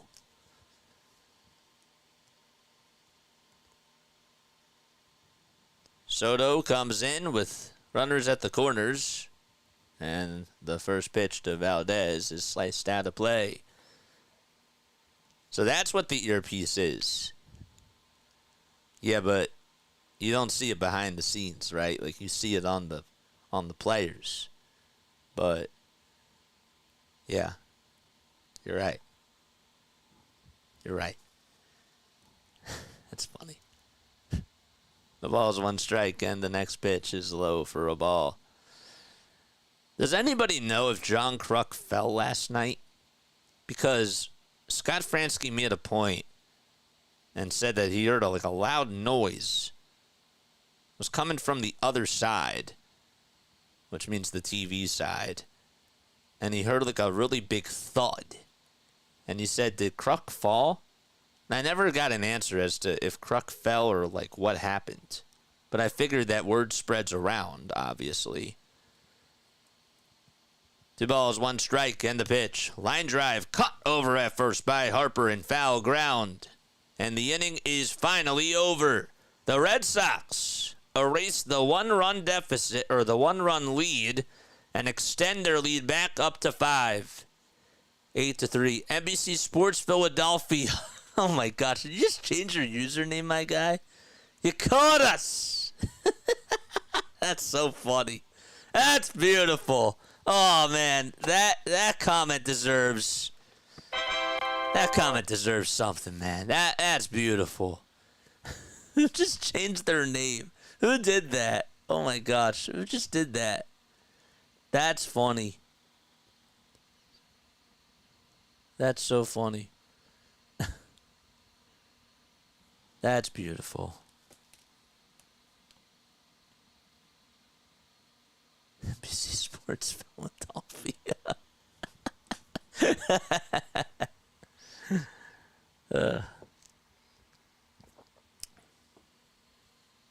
That's funny. Who just changed their username? That's beautiful. You don't have to tell me who you are. But that made me smile. That made me laugh.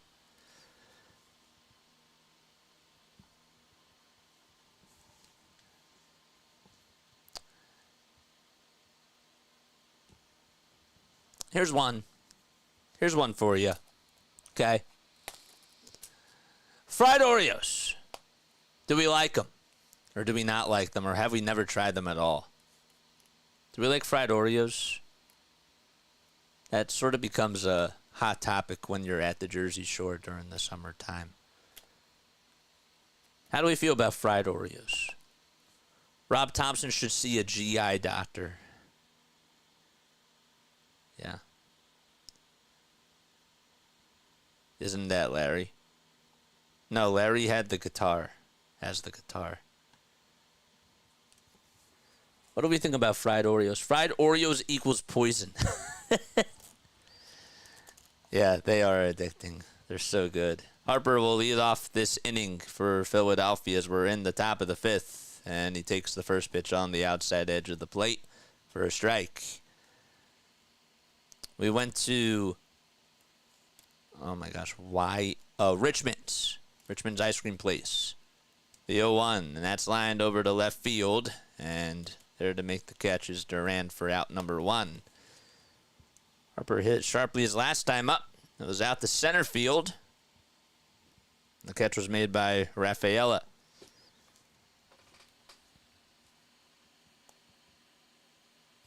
And Bryson Stott's up to bat. Fried pickles. I'm not a fried pickle guy. Fried Oreos are good. I'm not really a pickle guy, period.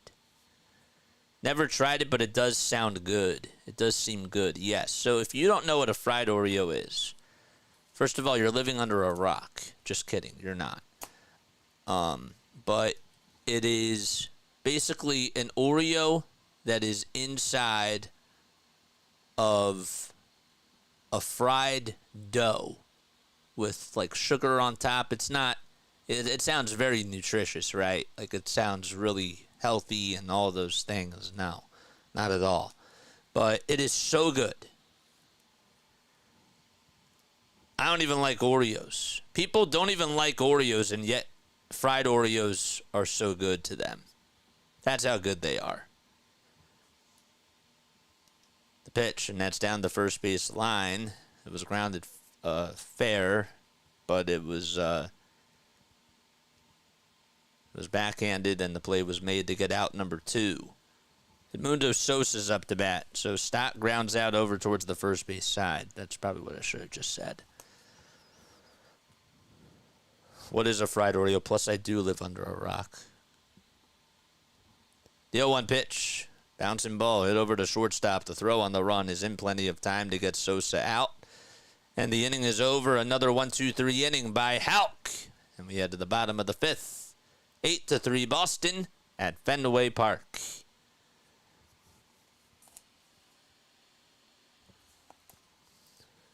Instant diabetes. Yeah. They usually come in, they're like what?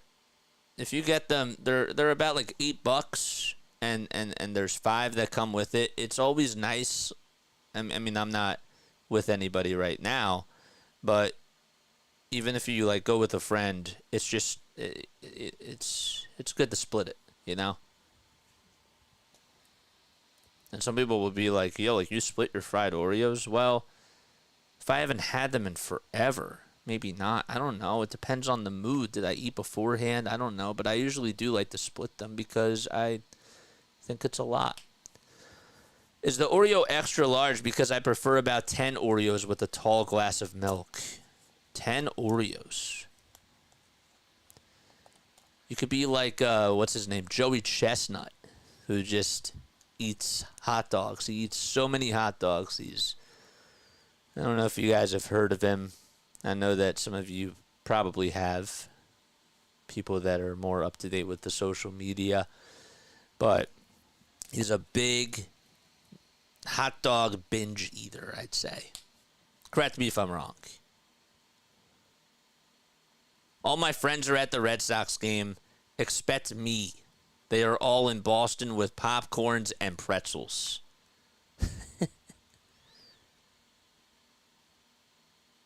This umpire, what's on my guy? This umpire needs a Simon eye care appointment. I will give him my glasses. Hurry up, though. Hurry up, though, before the game's over.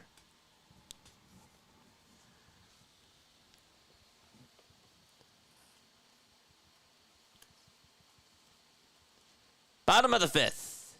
And Soto came on in relief for Nola.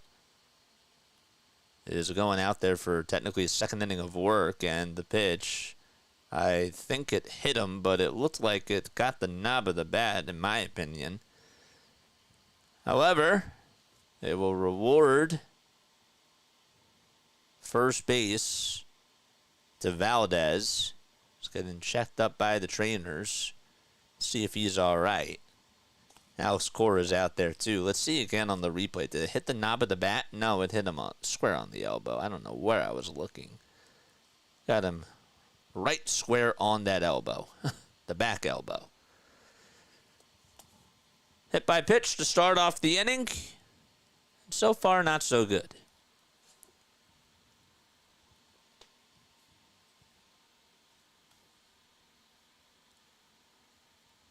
The Metzgers. That's my real name. The Metzgers. The Mets? James Harden went to the Mets? Ever see that video by RC World? When James Harden got traded to the Brooklyn Nets at the time. They made like a reaction video of LeBron and how he would react with James Harden going to the Nets with Kevin Durant and Kyrie. And he yelled in the video, and he was like, well, I'm 36. How many people have to go up against me? I'm not Thanos. It was funny. The ball is 1 strike to Dom Smith, who's up to bat. And the next pitch is fouled off over towards the right side. The ball is 2 strikes, and the 0-2 misses high and inside. Wild stuff by Soto. Soto, a left-handed pitcher who's 29 years young. Started off his career with the Tigers, played with them from 2019 to 2022.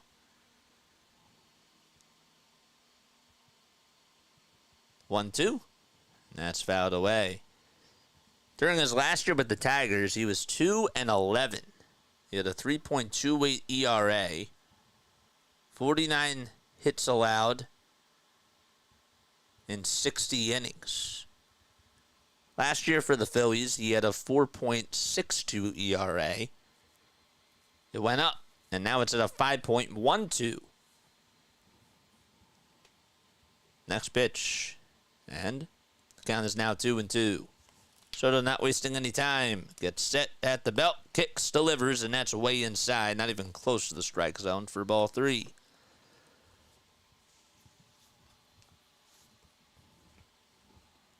That's going to make the count full. Bottom of the 5th, 8-3 Boston. Rafaela waits in the on-deck circle. And the payoff pitch, swing and a miss. And Soto somehow won that battle. I'm kind of shocked. It was inside, or on the inside corner, I should say. Came running in at 97. And that strikeout is huge.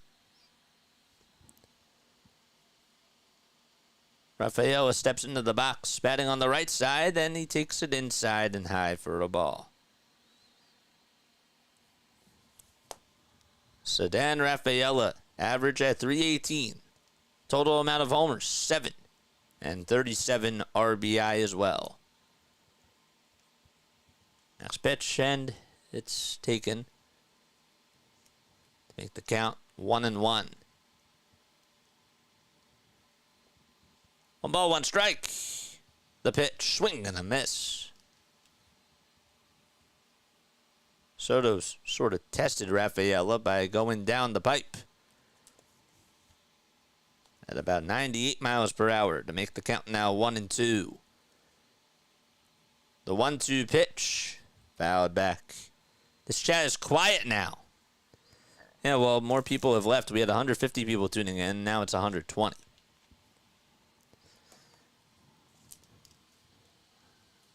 One and two. And the next pitch by Soto. Grounder hit right in between the 5-6 hole out to left field for a base hit.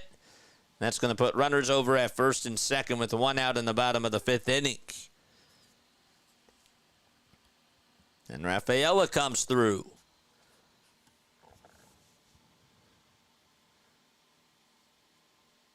Phillies will head to Baltimore after this game is done and face off against the Orioles for a 3-game set.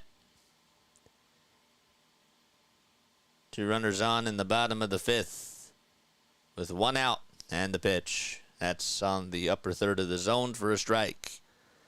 Serena says, I don't know what to say. You're speechless. And you just said something. The 0-1, and that's on the outside corner at the knees for strike 2. But I get what you mean.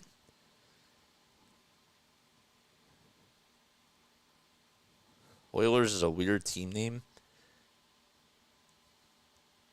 There's a couple of them out there. But that are cool, you know? 0-2. 1 out. Bottom of the 5th. Runners at first and second. And the 0-2.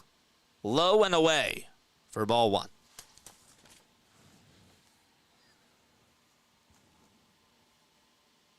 After they head to Baltimore and play out at Coors Field, Phillies have to come back home to play against the Padres on Monday, June 17th to Wednesday, June 19th. The 1-2 taken for ball 2.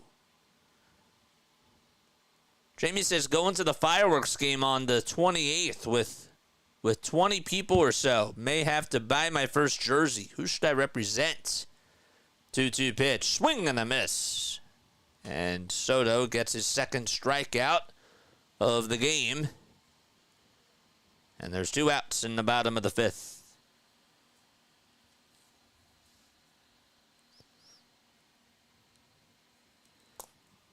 And David Hamilton's up to bat. Chat, who should Jamie get a jersey, or what should his jersey be?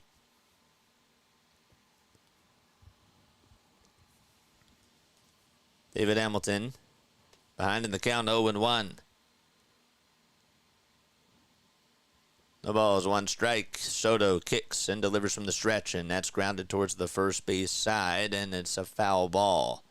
Actually hit off of the foot of Hamilton, and he has to take a step out, and he's in some pain. He's walking back over towards the dugout. Trainer, I can't tell if he's coming out or not. They're not showing that side of what's going on in that regard of the action. They're showing the replay. They just gave 2 angles of Hamilton fouling that pitch off his big toe. Now he's on 1 knee. The trainer is out there, and now Schwarber is on his left side. Has the bat underneath his elbow and is pointing to where the pain is. Trainer's giving him a little bit of pressure, saying to him, does that hurt? And Hamilton, I couldn't tell what he just said right there, but Alex Cora sort of held him back from going back in towards the box and was like, wait, are you sure that you're okay? And Hamilton smiles and he says, yep, I'm okay. And everybody goes back to their spots, just like that.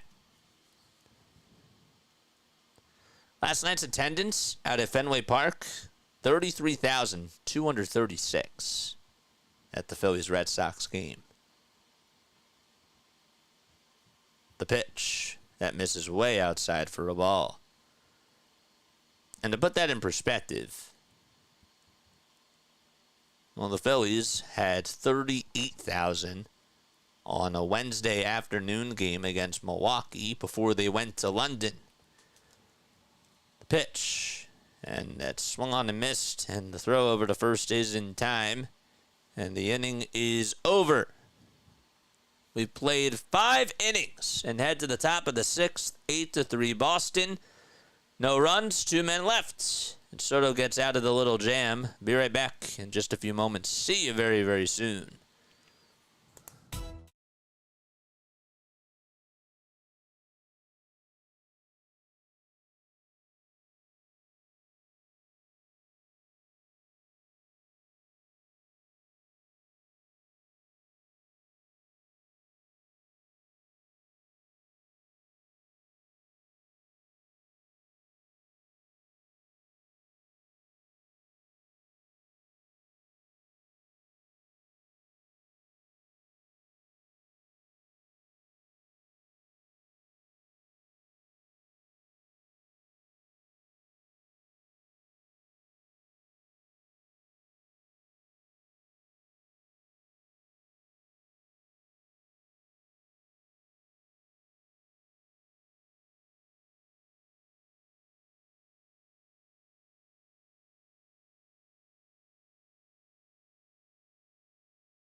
Right, hit the thumbs up button, hit the subscribe button as well, and make sure you guys hit the notification bell icons, and that way you'll know when we go live.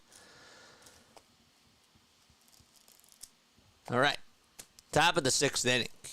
Phillies up to bat. David Dahl steps up to the plate in the first pitch. He hits this one out over towards left field. On the run is Duran, and he's there just at the track to make the catch in front of the out-of-town standings.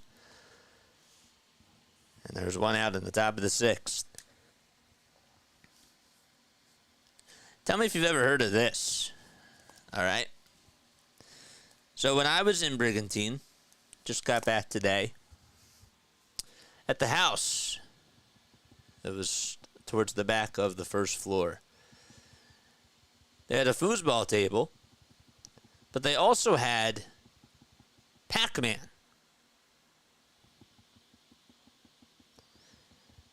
They had Pac-Man at the house.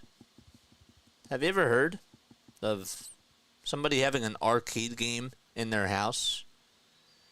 The ball is one strike to Whit Merrifield in the pitch. Line drive, hit out over to left field for a base hit. And a one-out single by Whit. If there's any sort of a silver lining today, it's that Whit Merrifield has gotten on base all 3 times. And Garrett Stubbs is up to bat. I played Pac-Man a lot of times when I was there because I wanted to sort of try to figure out a way to master it. Obviously, it was over there. Could not make it past level 3. Could not make it past level 3. It was kind of sad. Anybody know like what their highest score is on Pac-Man? The ball is one strike to Garrett Stubbs here. And the next pitch is outside for a ball. Wonder what JJ does during these breaks. Sometimes it's just stretching. Other times it's just taking care of business. 1 ball, 1 strike. And the pitch to Stubbs. It's foul tipped into the glove for strike 2. Your face after you disclosed your score.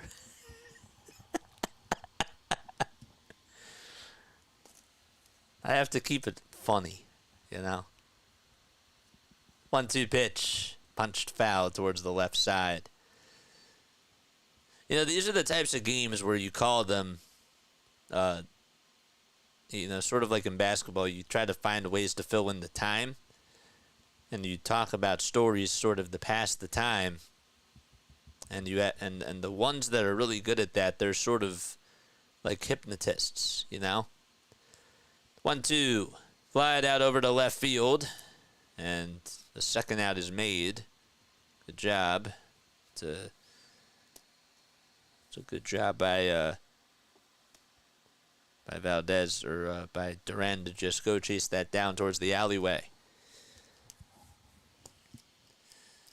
So yeah, anybody want to reveal their highest score on Pac-Man? Or does not everybody know because they've never heard of Pac-Man being at a beach house? Oh, here's a Pac-Man story. Okay, there we go. Thanks for chiming in. What's up, Jamie? First pitch, and that's taken for a strike to Yohan Rojas. It was 1 for 2. He singled back in the 4th and scored a run. We'll get to your story in just a couple of minutes. Houck on the bump. 92 pitches, and the 93rd is swung on and missed. Or fouled. Barely. Jamie says, a guy offered me $5K to get to $1 million in Pac-Man when I was a kid. I got to the 7th key and got the $1 million, and he stiffed me, he stiped me and gave me $5. Wow. He didn't keep his end of the bargain alive. Ugh. Man, that's an L. Should have gotten your money. The 0-2, high bouncer, hit over to shortstop, and the flip over to second is in time. The fielder's choice ground out is recorded. And we head to the bottom of the 6th. No runs, 1 man left over at first base. 8-3 Boston. As we head to the bottom of the 6th. Why can't we throw banana peels to make them trip like Mario Kart, says Serena. So her idea just lunged off of my story of Pac-Man. He was drunk in a bar, says Jamie. Well, did you shake on it? Because if you shook on it, then that's a little bit different, my guy. Lesson learned. If you shook on it, a deal's a deal.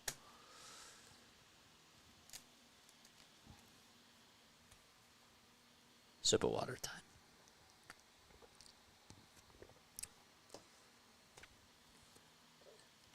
It's not over till the fat lady sings. What is that from? I feel like that's from. I know that it's a it's a saying, it's a cliche, but I feel like that's also from something. I don't know who came up with that.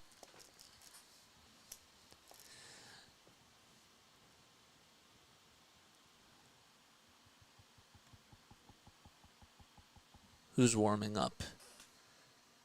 Oh, I hear her warming up. Well, Jesus would know because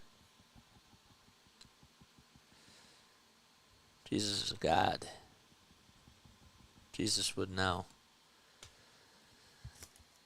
Jesus Shuttlesworth. By the way, do you like it when I say Jesus or do you like it when I say Jesus? Right? Because I want to make sure that I pronounce your name correctly. Or your username correctly. Whoa, is that a bug? It is. That's a pretty big bug. Whoa. It's not a spider. That's a big bug. David says, I have a small version of Pac-Man arcade machine. I played it when I was a kid. Cool. What was your highest score? Bottom of the sixth. And the pitch to O'Neill is taken wide for a ball. Tyler O'Neill today is 2 for 3 at a 3-run homer. It was when the Red Sox were up 5-3, and those were their last 3 runs scored. Thanks, Noah. I appreciate you for being on here, man. I really, really do. It means a lot to me, my guy. Does. 1 ball, 1 strike. Orion Kerkering in the ball game for Philadelphia. He throws it just a little bit low. The 23-year-old has a 1.19 ERA and 22 2/3 of an inning.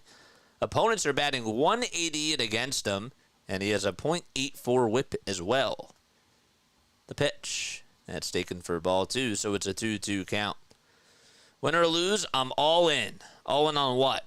On the Phils? Yeah, for sure. 2-2 pitch, and that's fouled off the mask of the home plate umpire.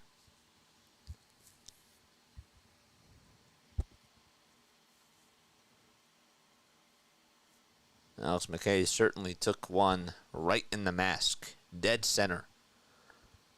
78 degrees. Nighttime has settled in Boston. 2-2 pitch. Swing and a miss. On an elevated fastball by Kerkering.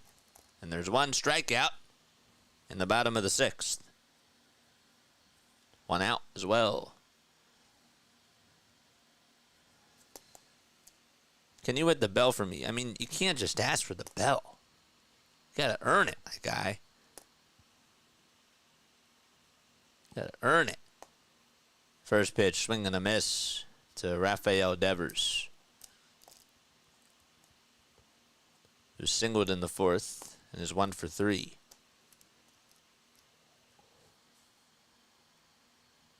Oh, you don't know like what your score was? Yeah. Hit the thumbs up button. Hit the subscribe button as well. No balls. 1 strike to Devers, and the next pitch is way up high for a ball.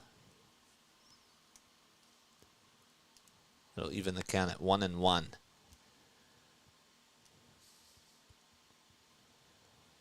1 out in the bottom of the 6th, and the next one is way outside for ball 2. We saw a really cool sunrise out at Brigantine, and we also saw a cool sunset. That was really funny.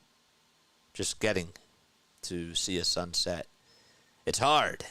There's like a limited amount of parking and only so many spots that you can go to because houses are blocking it, and we got there just when sunset occurred, and it was beautiful last night. 3 balls, 1 strike, and the pitch to Devers, swing and a miss. We went to go get food, and then we got back to the car, and we're like, well, we're early.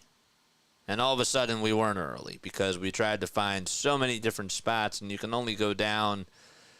Some of the roads are like one way and all that type of stuff. So it may say that it'll take like a mile to get there, but you got to make all these twists and turns. But long story short, we got there, and we saw it just as it happened. 3-2, and that's outside for ball 4, and Orion Kerkering has allowed his first walk of the game.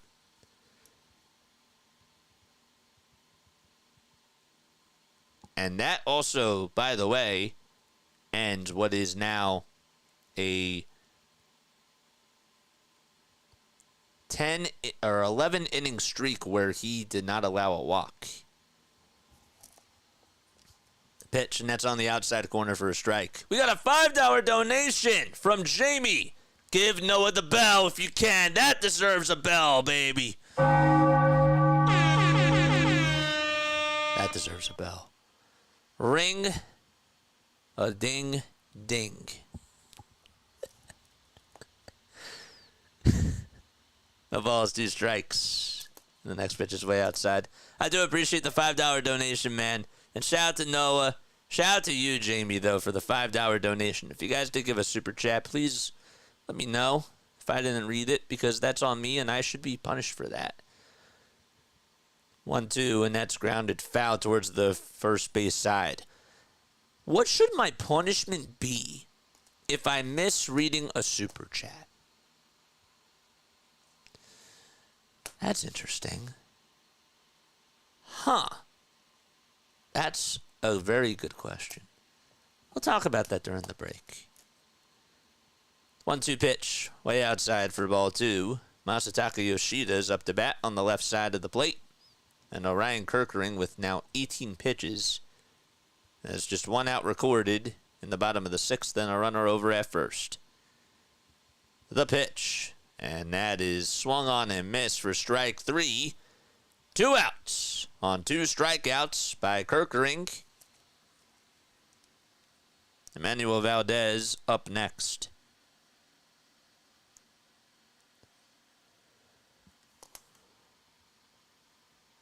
No worries, brother. Thanks for a good time. I appreciate you for being here, man. I was lucky to get to level 2. Oh, we're still talking about Pac-Man. We're still talking about Pac-Man. That's funny. The ball is 1 strike, and the 0-1, and that is ripped out to right field. On the run is Castellanos. He looks up, and it hits off the top of the wall. He has to go running in to get it, and, well, this guy can fly. He's going to go on over to third. Devers does score the throw over to third, and he's out. The tag applied by Merrifield. It's an RBI double to end the inning. It's a 9-3 game now. How about that? The throw was cut off, I believe. I couldn't tell. I'm pretty sure it was cut off by Stott, I assume, who made a strike over to third. Threw a strike, and that's how the inning ends. So the Red Sox get an extra run on an RBI double by Emmanuel Valdez, and Castellanos will come on up during the next inning for Philadelphia. That should be Schwarber and then Castellanos. Is Yoshida the only Japanese playing in the MLB? No, not at all. There's a lot. They're really talented, man. There's a lot of talent from Japan. A lot of talent.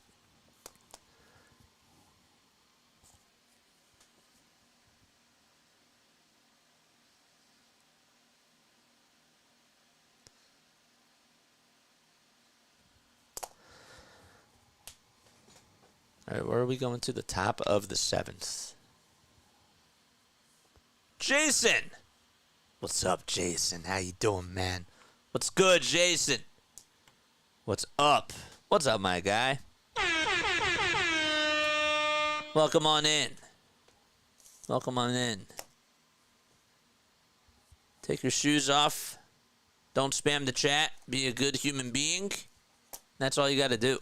That's all I ask. If you are tuning in, you guys are Philly freaks, by the way. You guys are committing freakish behavior. Your team is down by 6, right? Your team is down by 6. There's no Alec Bohm. There's no JT Realmuto. There's no Trey Turner. There's no Brandon Marsh. Yet y'all are still here. Aaron Nola had his worst outing of the season. Maybe his second worst, because the first one was pretty bad. Kyle Schwarber's up to bat. Brad Keller will be pitching for Boston. His ERA this year in 10 games is at 5.47. 20 strikeouts and 26 innings of work. And he has surrendered 6 homers. Schwarber will be his first victim. Up to bat. He's 2 for 3 today with a bases clearing double. And the pitch, he takes it all the way for strike 1. The ball is 1 strike. And the 0-1 way up high for a ball.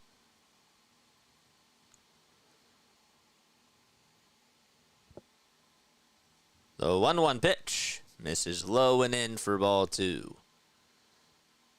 Schwarber, of course, was a member of the Boston Red Sox. Spent half a season with them in 2021. 2-1, and he'll hit this one out to left field for a base hit. He actually hit it down the third base line, and Devers was not even shifted towards the bag. Good job by Kyle to just come through and golf it towards that left side of the infield. And he comes through with a base hit there. It's not a Schwarber bomb, but that'll certainly do. And Yoshinobu Yamamoto, too, is a really good tree as well. Nick Castellanos is coming up to bat now. 1 for 3 on the evening, and the first pitch, he swings at it, and he misses. He had 134 at-bats with the Red Sox. Kyle Schwarber, that is, going back to my point, at 7 homers and 18 RBI in 41 games played, and was a big part of their postseason success. Had 3 homers and 6 RBI in 11 postseason games.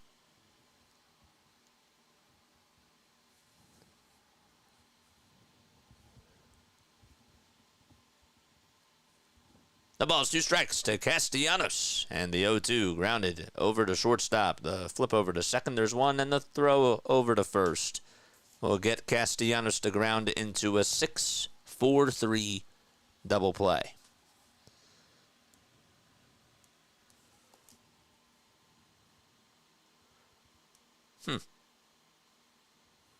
Two outs in the top of the 7th.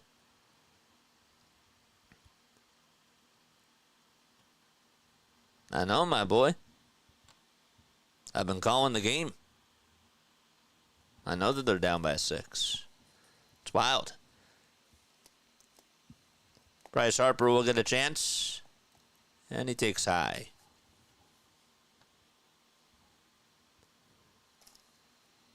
Castor. Call him Castor now. 1-0 pitch, and there's a bouncer hit over towards the third base side, and that's a little excuse me swing by Harper, and he gets on with an infield single, the second infield single of the inning for Philadelphia.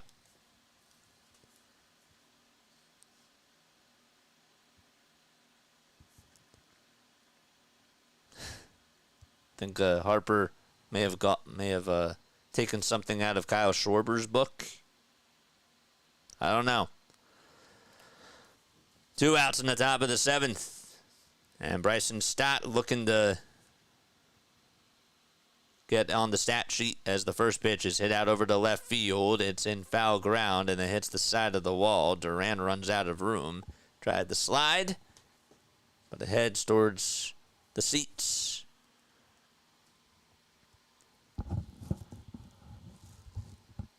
Oh, we talked about that during the last stream. Yes, I had a birthday party there. I think it was my 7-year-old birthday party. I think it was 7.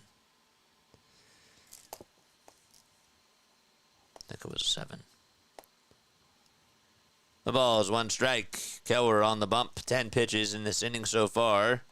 And the 0-1 the start is on the outside corner for strike 2.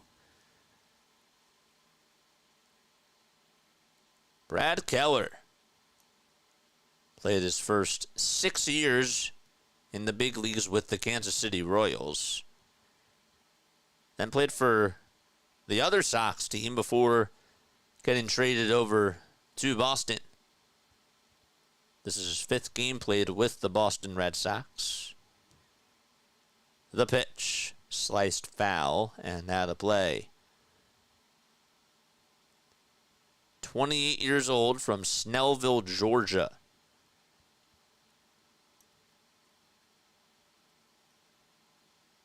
Last year he had a 4.86 ERA. The pitch, low and in for a ball.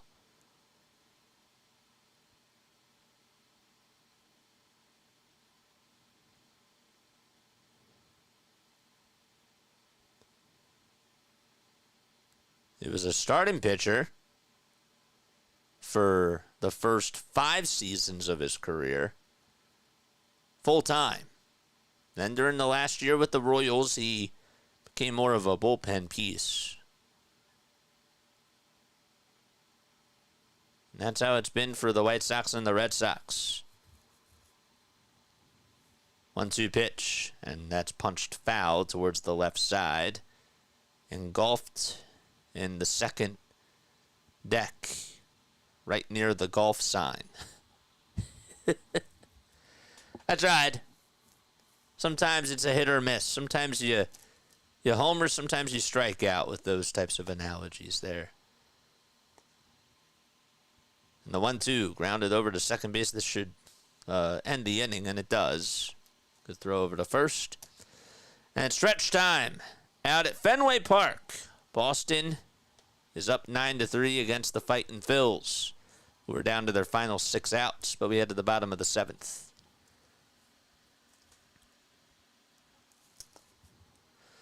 All right. I said that if I miss a super chat, maybe JJ should have some sort of a punishment. Okay. I will get to the trivia question in just a few moments because, yes, it is trivia time. But on WIP the other day, during the midday show with Ike, Spike, and Fritz, okay, Fritz had a problem because with the whole standing ovation thing for Rhys Hoskins, right? There was a whole thing, or a clip that came out, that Jack said that he would quit WIP if Rhys Hoskins hit a home run. I want to make sure I'm getting that correct. And they had to try to figure out a way to punish Jack. So I feel like, sort of tying that back into this sort of analogy here, I feel like I have to be punished if I miss a super chat from somebody and if I don't read it. Or if it's even like within a 5-minute radius or something like that. I should have some type of punishment. What should the punishment be? Comment down below. That's what I want to know. And with that, it is time for your Philadelphia Phillies trivia question of the day as we head to the bottom of the 7th. I'm going to ask you a Phillies trivia question. If you get it right, you'll hear this. If you get it wrong, you'll hear this. Okay. Today's date. It is Thursday. I knew it started with a T. It is Thursday, June 13th. Okay?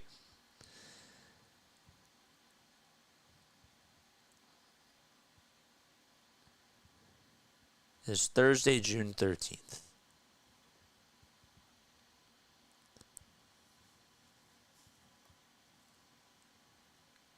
With that being said,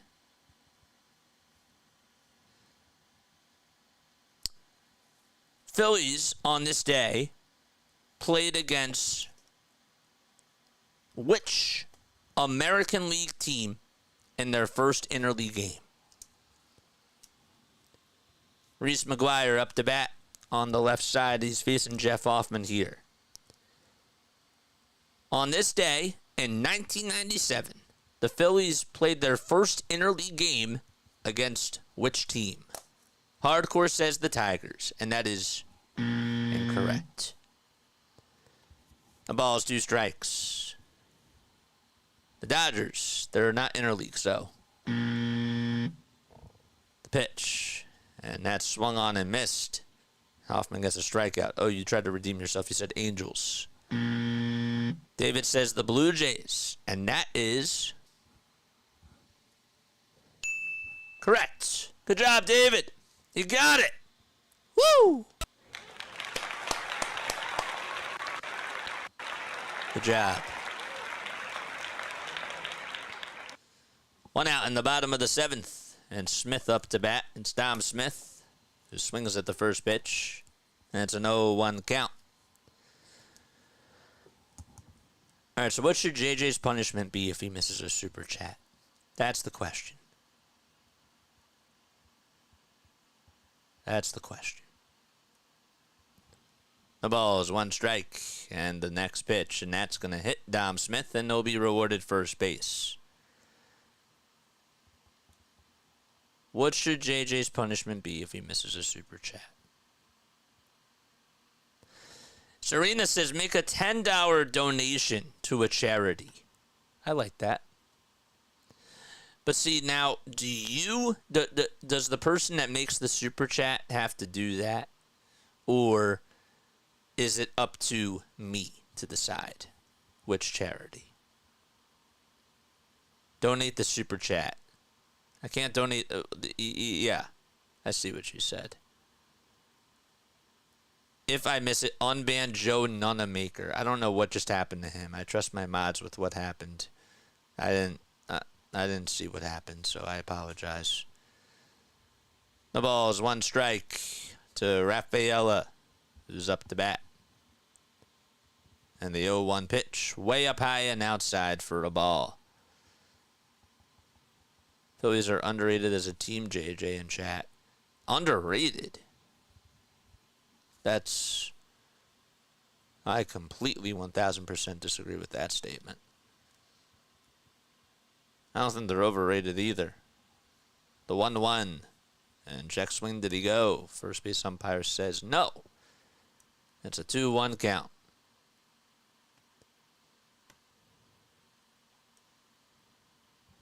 Donate the super chat's a good one.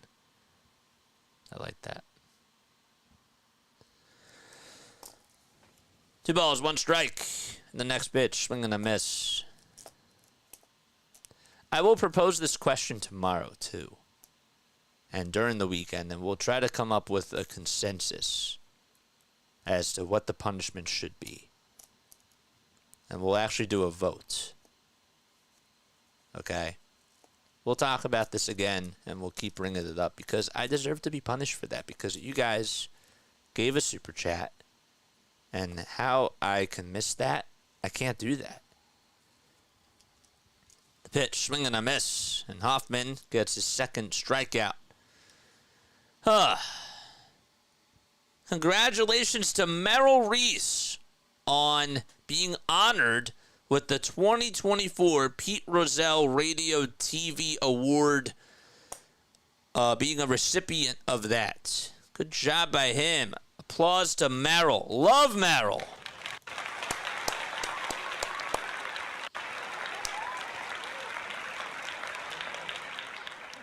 Congratulations, Mr. Reese.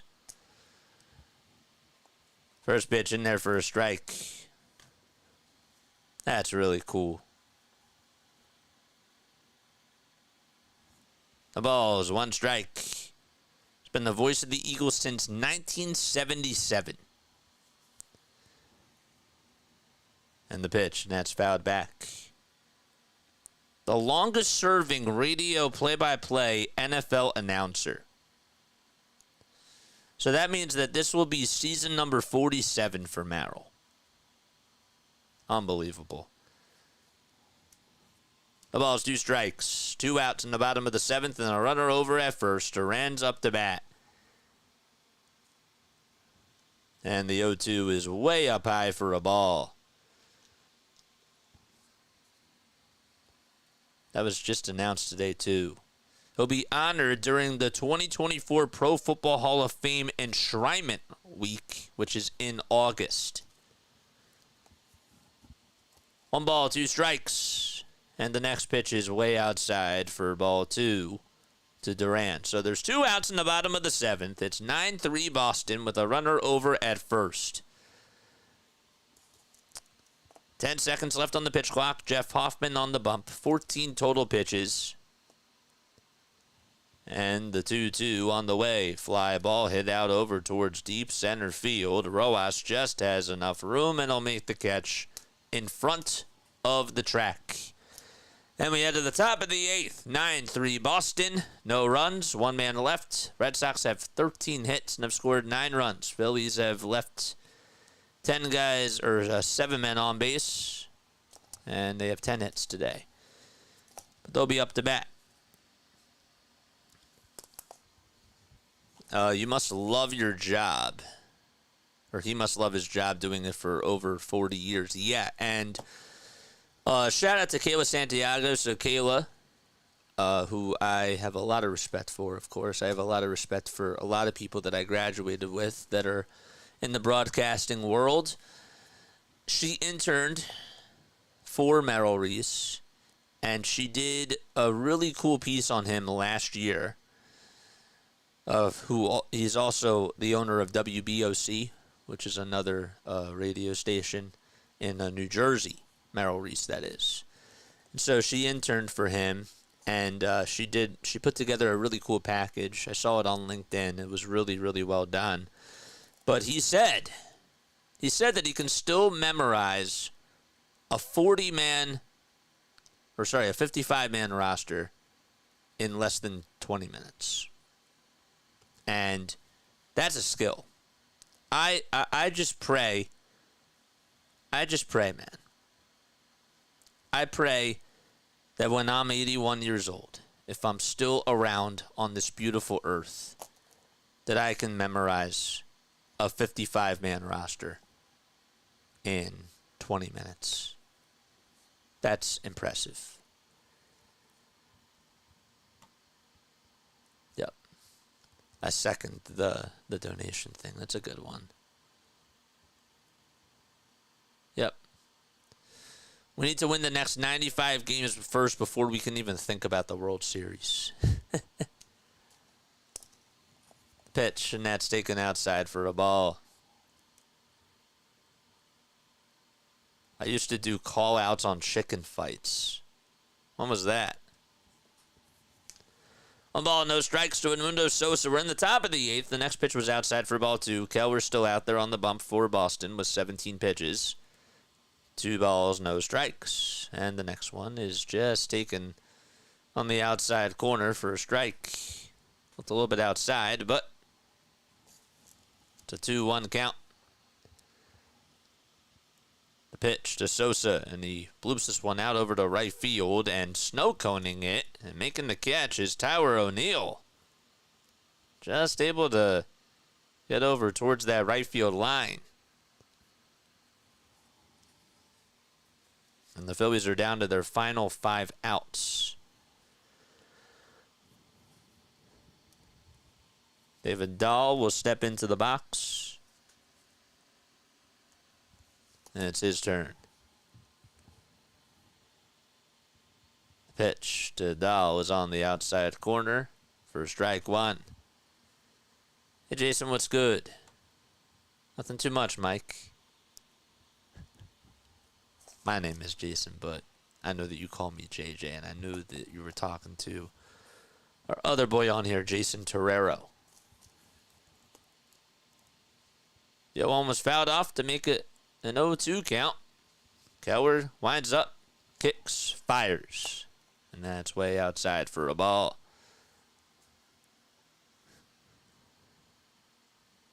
If half full. 1-2 pitch, swing and a miss.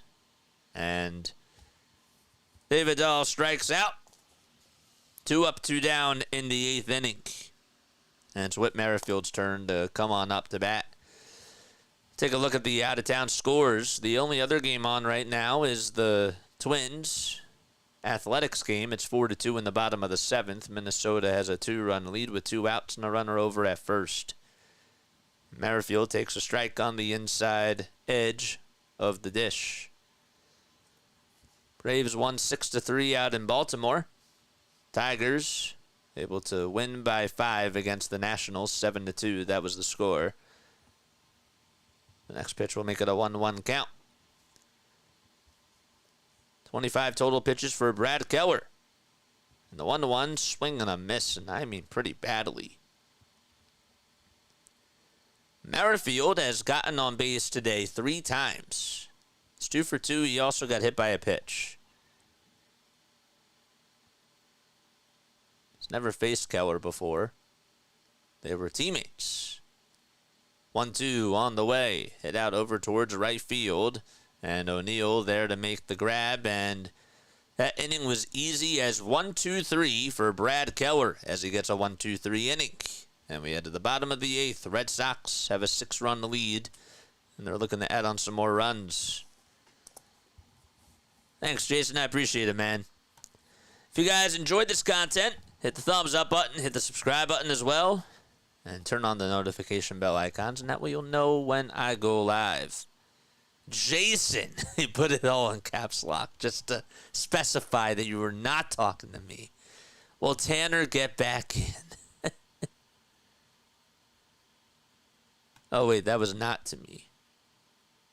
Hold up, Edward, was that to me or was that not to me?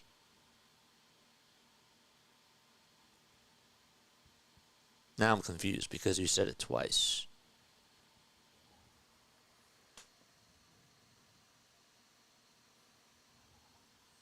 I don't know. Yeah, just don't spam the chat, my guy. Will Tanner get back in? I don't know. No. Tanner was taken out.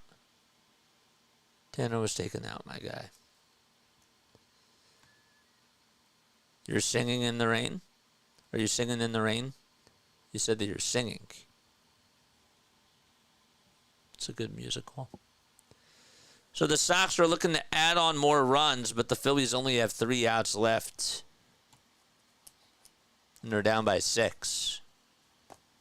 That's right.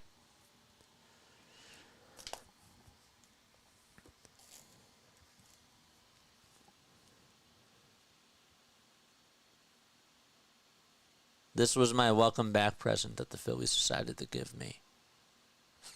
So far, it ain't over. Y'all know how I feel about that. It's not over till the last out is recorded. Journey? I do like Journey. The wheel in the sky keeps on turning. Lovin', Touchin', and Squeezin', I think, is my favorite song by Journey. Here's Ruiz, who's on the bump. And the first pitch by Hamilton is chopped foul towards the first base side. I know a lot of people love Don't Stop Believin', but I like Lovin', Touchin', Squeezin'. The 0-1, and that misses inside for a ball.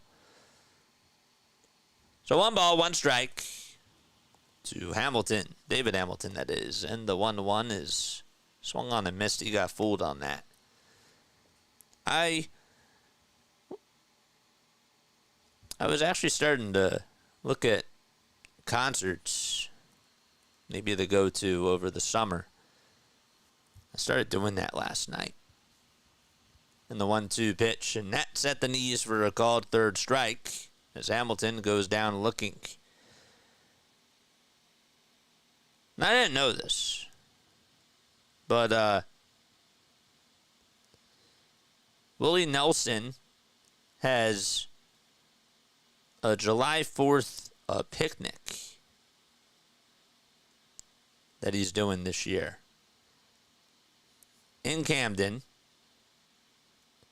And who's headlining it? Well, it's Willie Nelson, Bob Dylan, Allison Krauss, and Maren Morris at the Freedom Mortgage Pavilion. The ball is 1 strike, and the next pitch is low for a ball. But I bring that up because it's just interesting to me. I had no idea that Willie is 91. He's 91 years old. It's pretty wild. The 1-1, and that's chopped foul by Tower O'Neill, and he has to go get a new bat.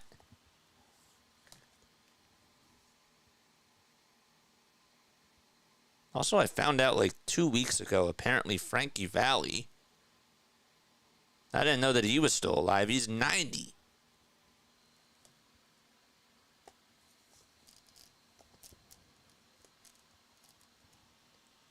Frankie Valli is 90 years old from Newark, New Jersey. 1-2 pitch, swing and a miss. And Ruiz gets his second strikeout in a row.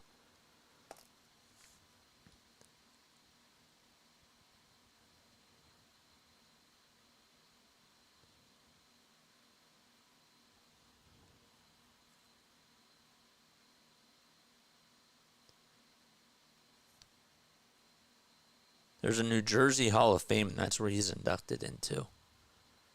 It's cool.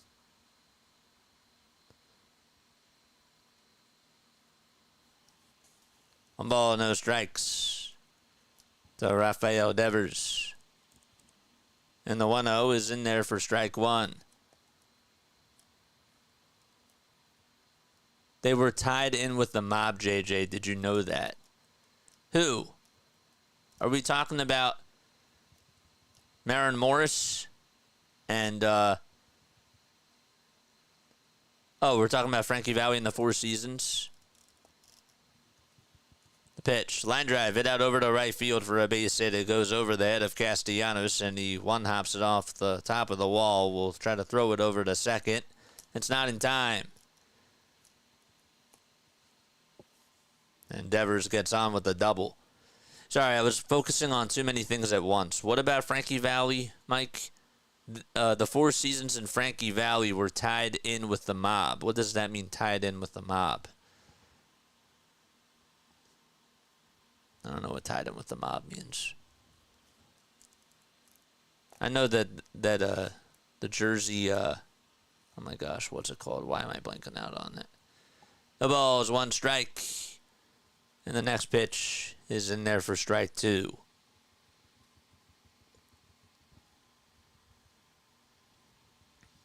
Masataka Yoshida up to bat on the left side of the plate. 0-2 is the count, and the pitch, swing and a miss. Ruiz comes in, strikes out the side. And the Phillies have their last chance as they head to the top of the 9th. They're down by 6.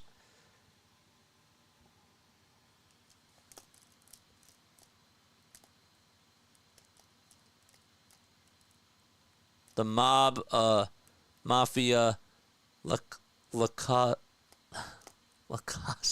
I can't even say that. Lacastranasta. The mob. Huh. The mob. Frankie Valli.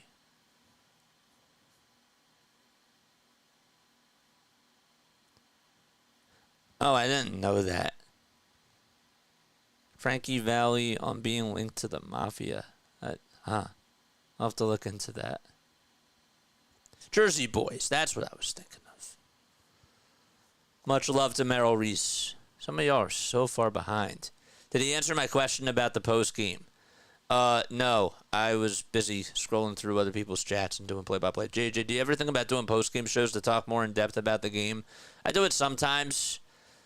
I don't always like to do it because I do this every day, and it's a lot for me, and I don't want to overwhelm myself. I am trying to implement more videos on here, but I don't think it's important to go live after every single game. I like to do more so series unless there's like a big game that just happened. right? Like a big comeback. If they come back, we're going live. I'll tell you that right now. I'll tell you that straight up right now. Did they win in the ninth and prove me wrong? They've come back in the ninth a couple of times.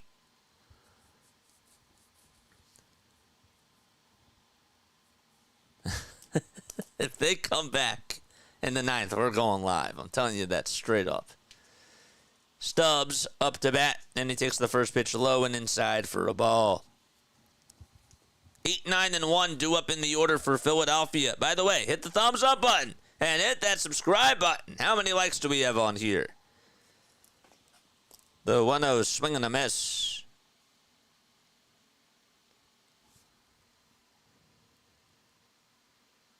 Make sure y'all hit the thumbs up button, baby. 100 likes. We just got to 100. Let's get to 115. The pitch, and that's taken for ball 2. 2 balls, 1 strike to Garrett Stubbs in the next one, and that was at the knees, but it's called ball 3. Rome, maybe something's in the works here after that pitch. That was a clear strike. That was called a ball. 3-1 pitch. That was the same pitch, literally the same pitch, and it was called a strike. And Stubbs put the bat down and decides not to argue with the home plate umpire, Alex McKay, and the count is now full. Keller's still on the mound, by the way, and the payoff pitch to Stubbs. Swing and a foul tip into the glove for strike 3, and Stubbs is down on strikes. Don't forget to like and don't forget to subscribe, my lovely people on here. And we have a pitch and change in the top of the ninth with 1 out. So Keller's night is done. Oh, I thought it was, but it said pitch and change on the graphics. But there is no pitch and change. There was not even a mound visit.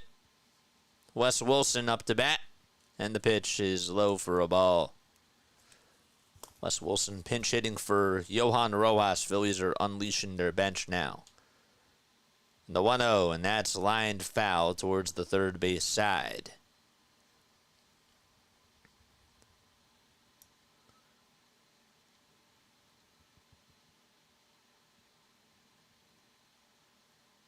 One ball, 1 strike. The pitch on the outside corner at the knees for strike 2.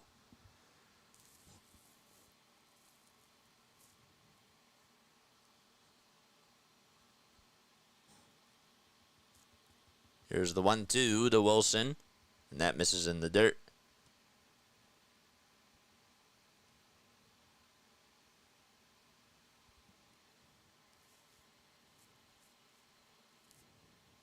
Two balls, 2 strikes. The pitch to Wilson. It's popped up. Hit out over towards the first base side and foul ground. Who's going to get it? And it'll be Dom Smith who calls off the catcher for out number 2. And the Phillies are down to their final out. 2 gone in the top of the ninth with nobody on base. Phillies will be back in action tomorrow night. They'll take on the Baltimore Orioles.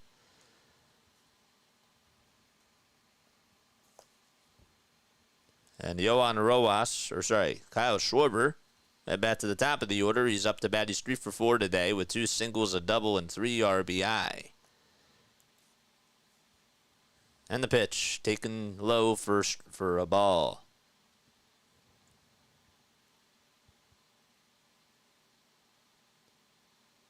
Both teams are in double figures in the hits department. Just one team has 9 runs, the other one has 3. Next pitcher's in there for a strike, and the 1-1 to Schwarber, taken down low for ball 2.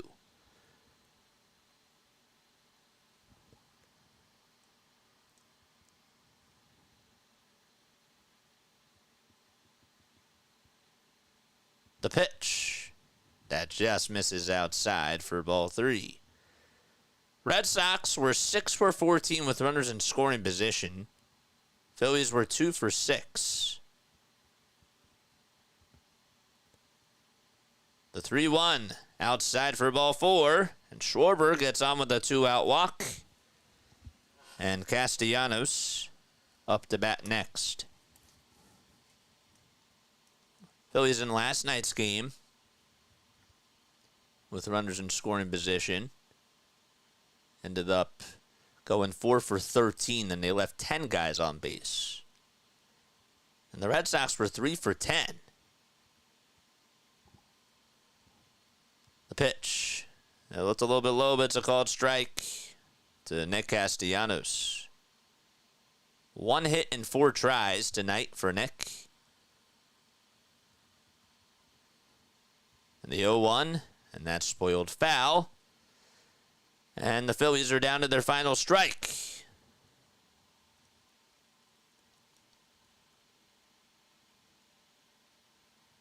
The ball's 2 strikes. Red Sox fans standing on their feet.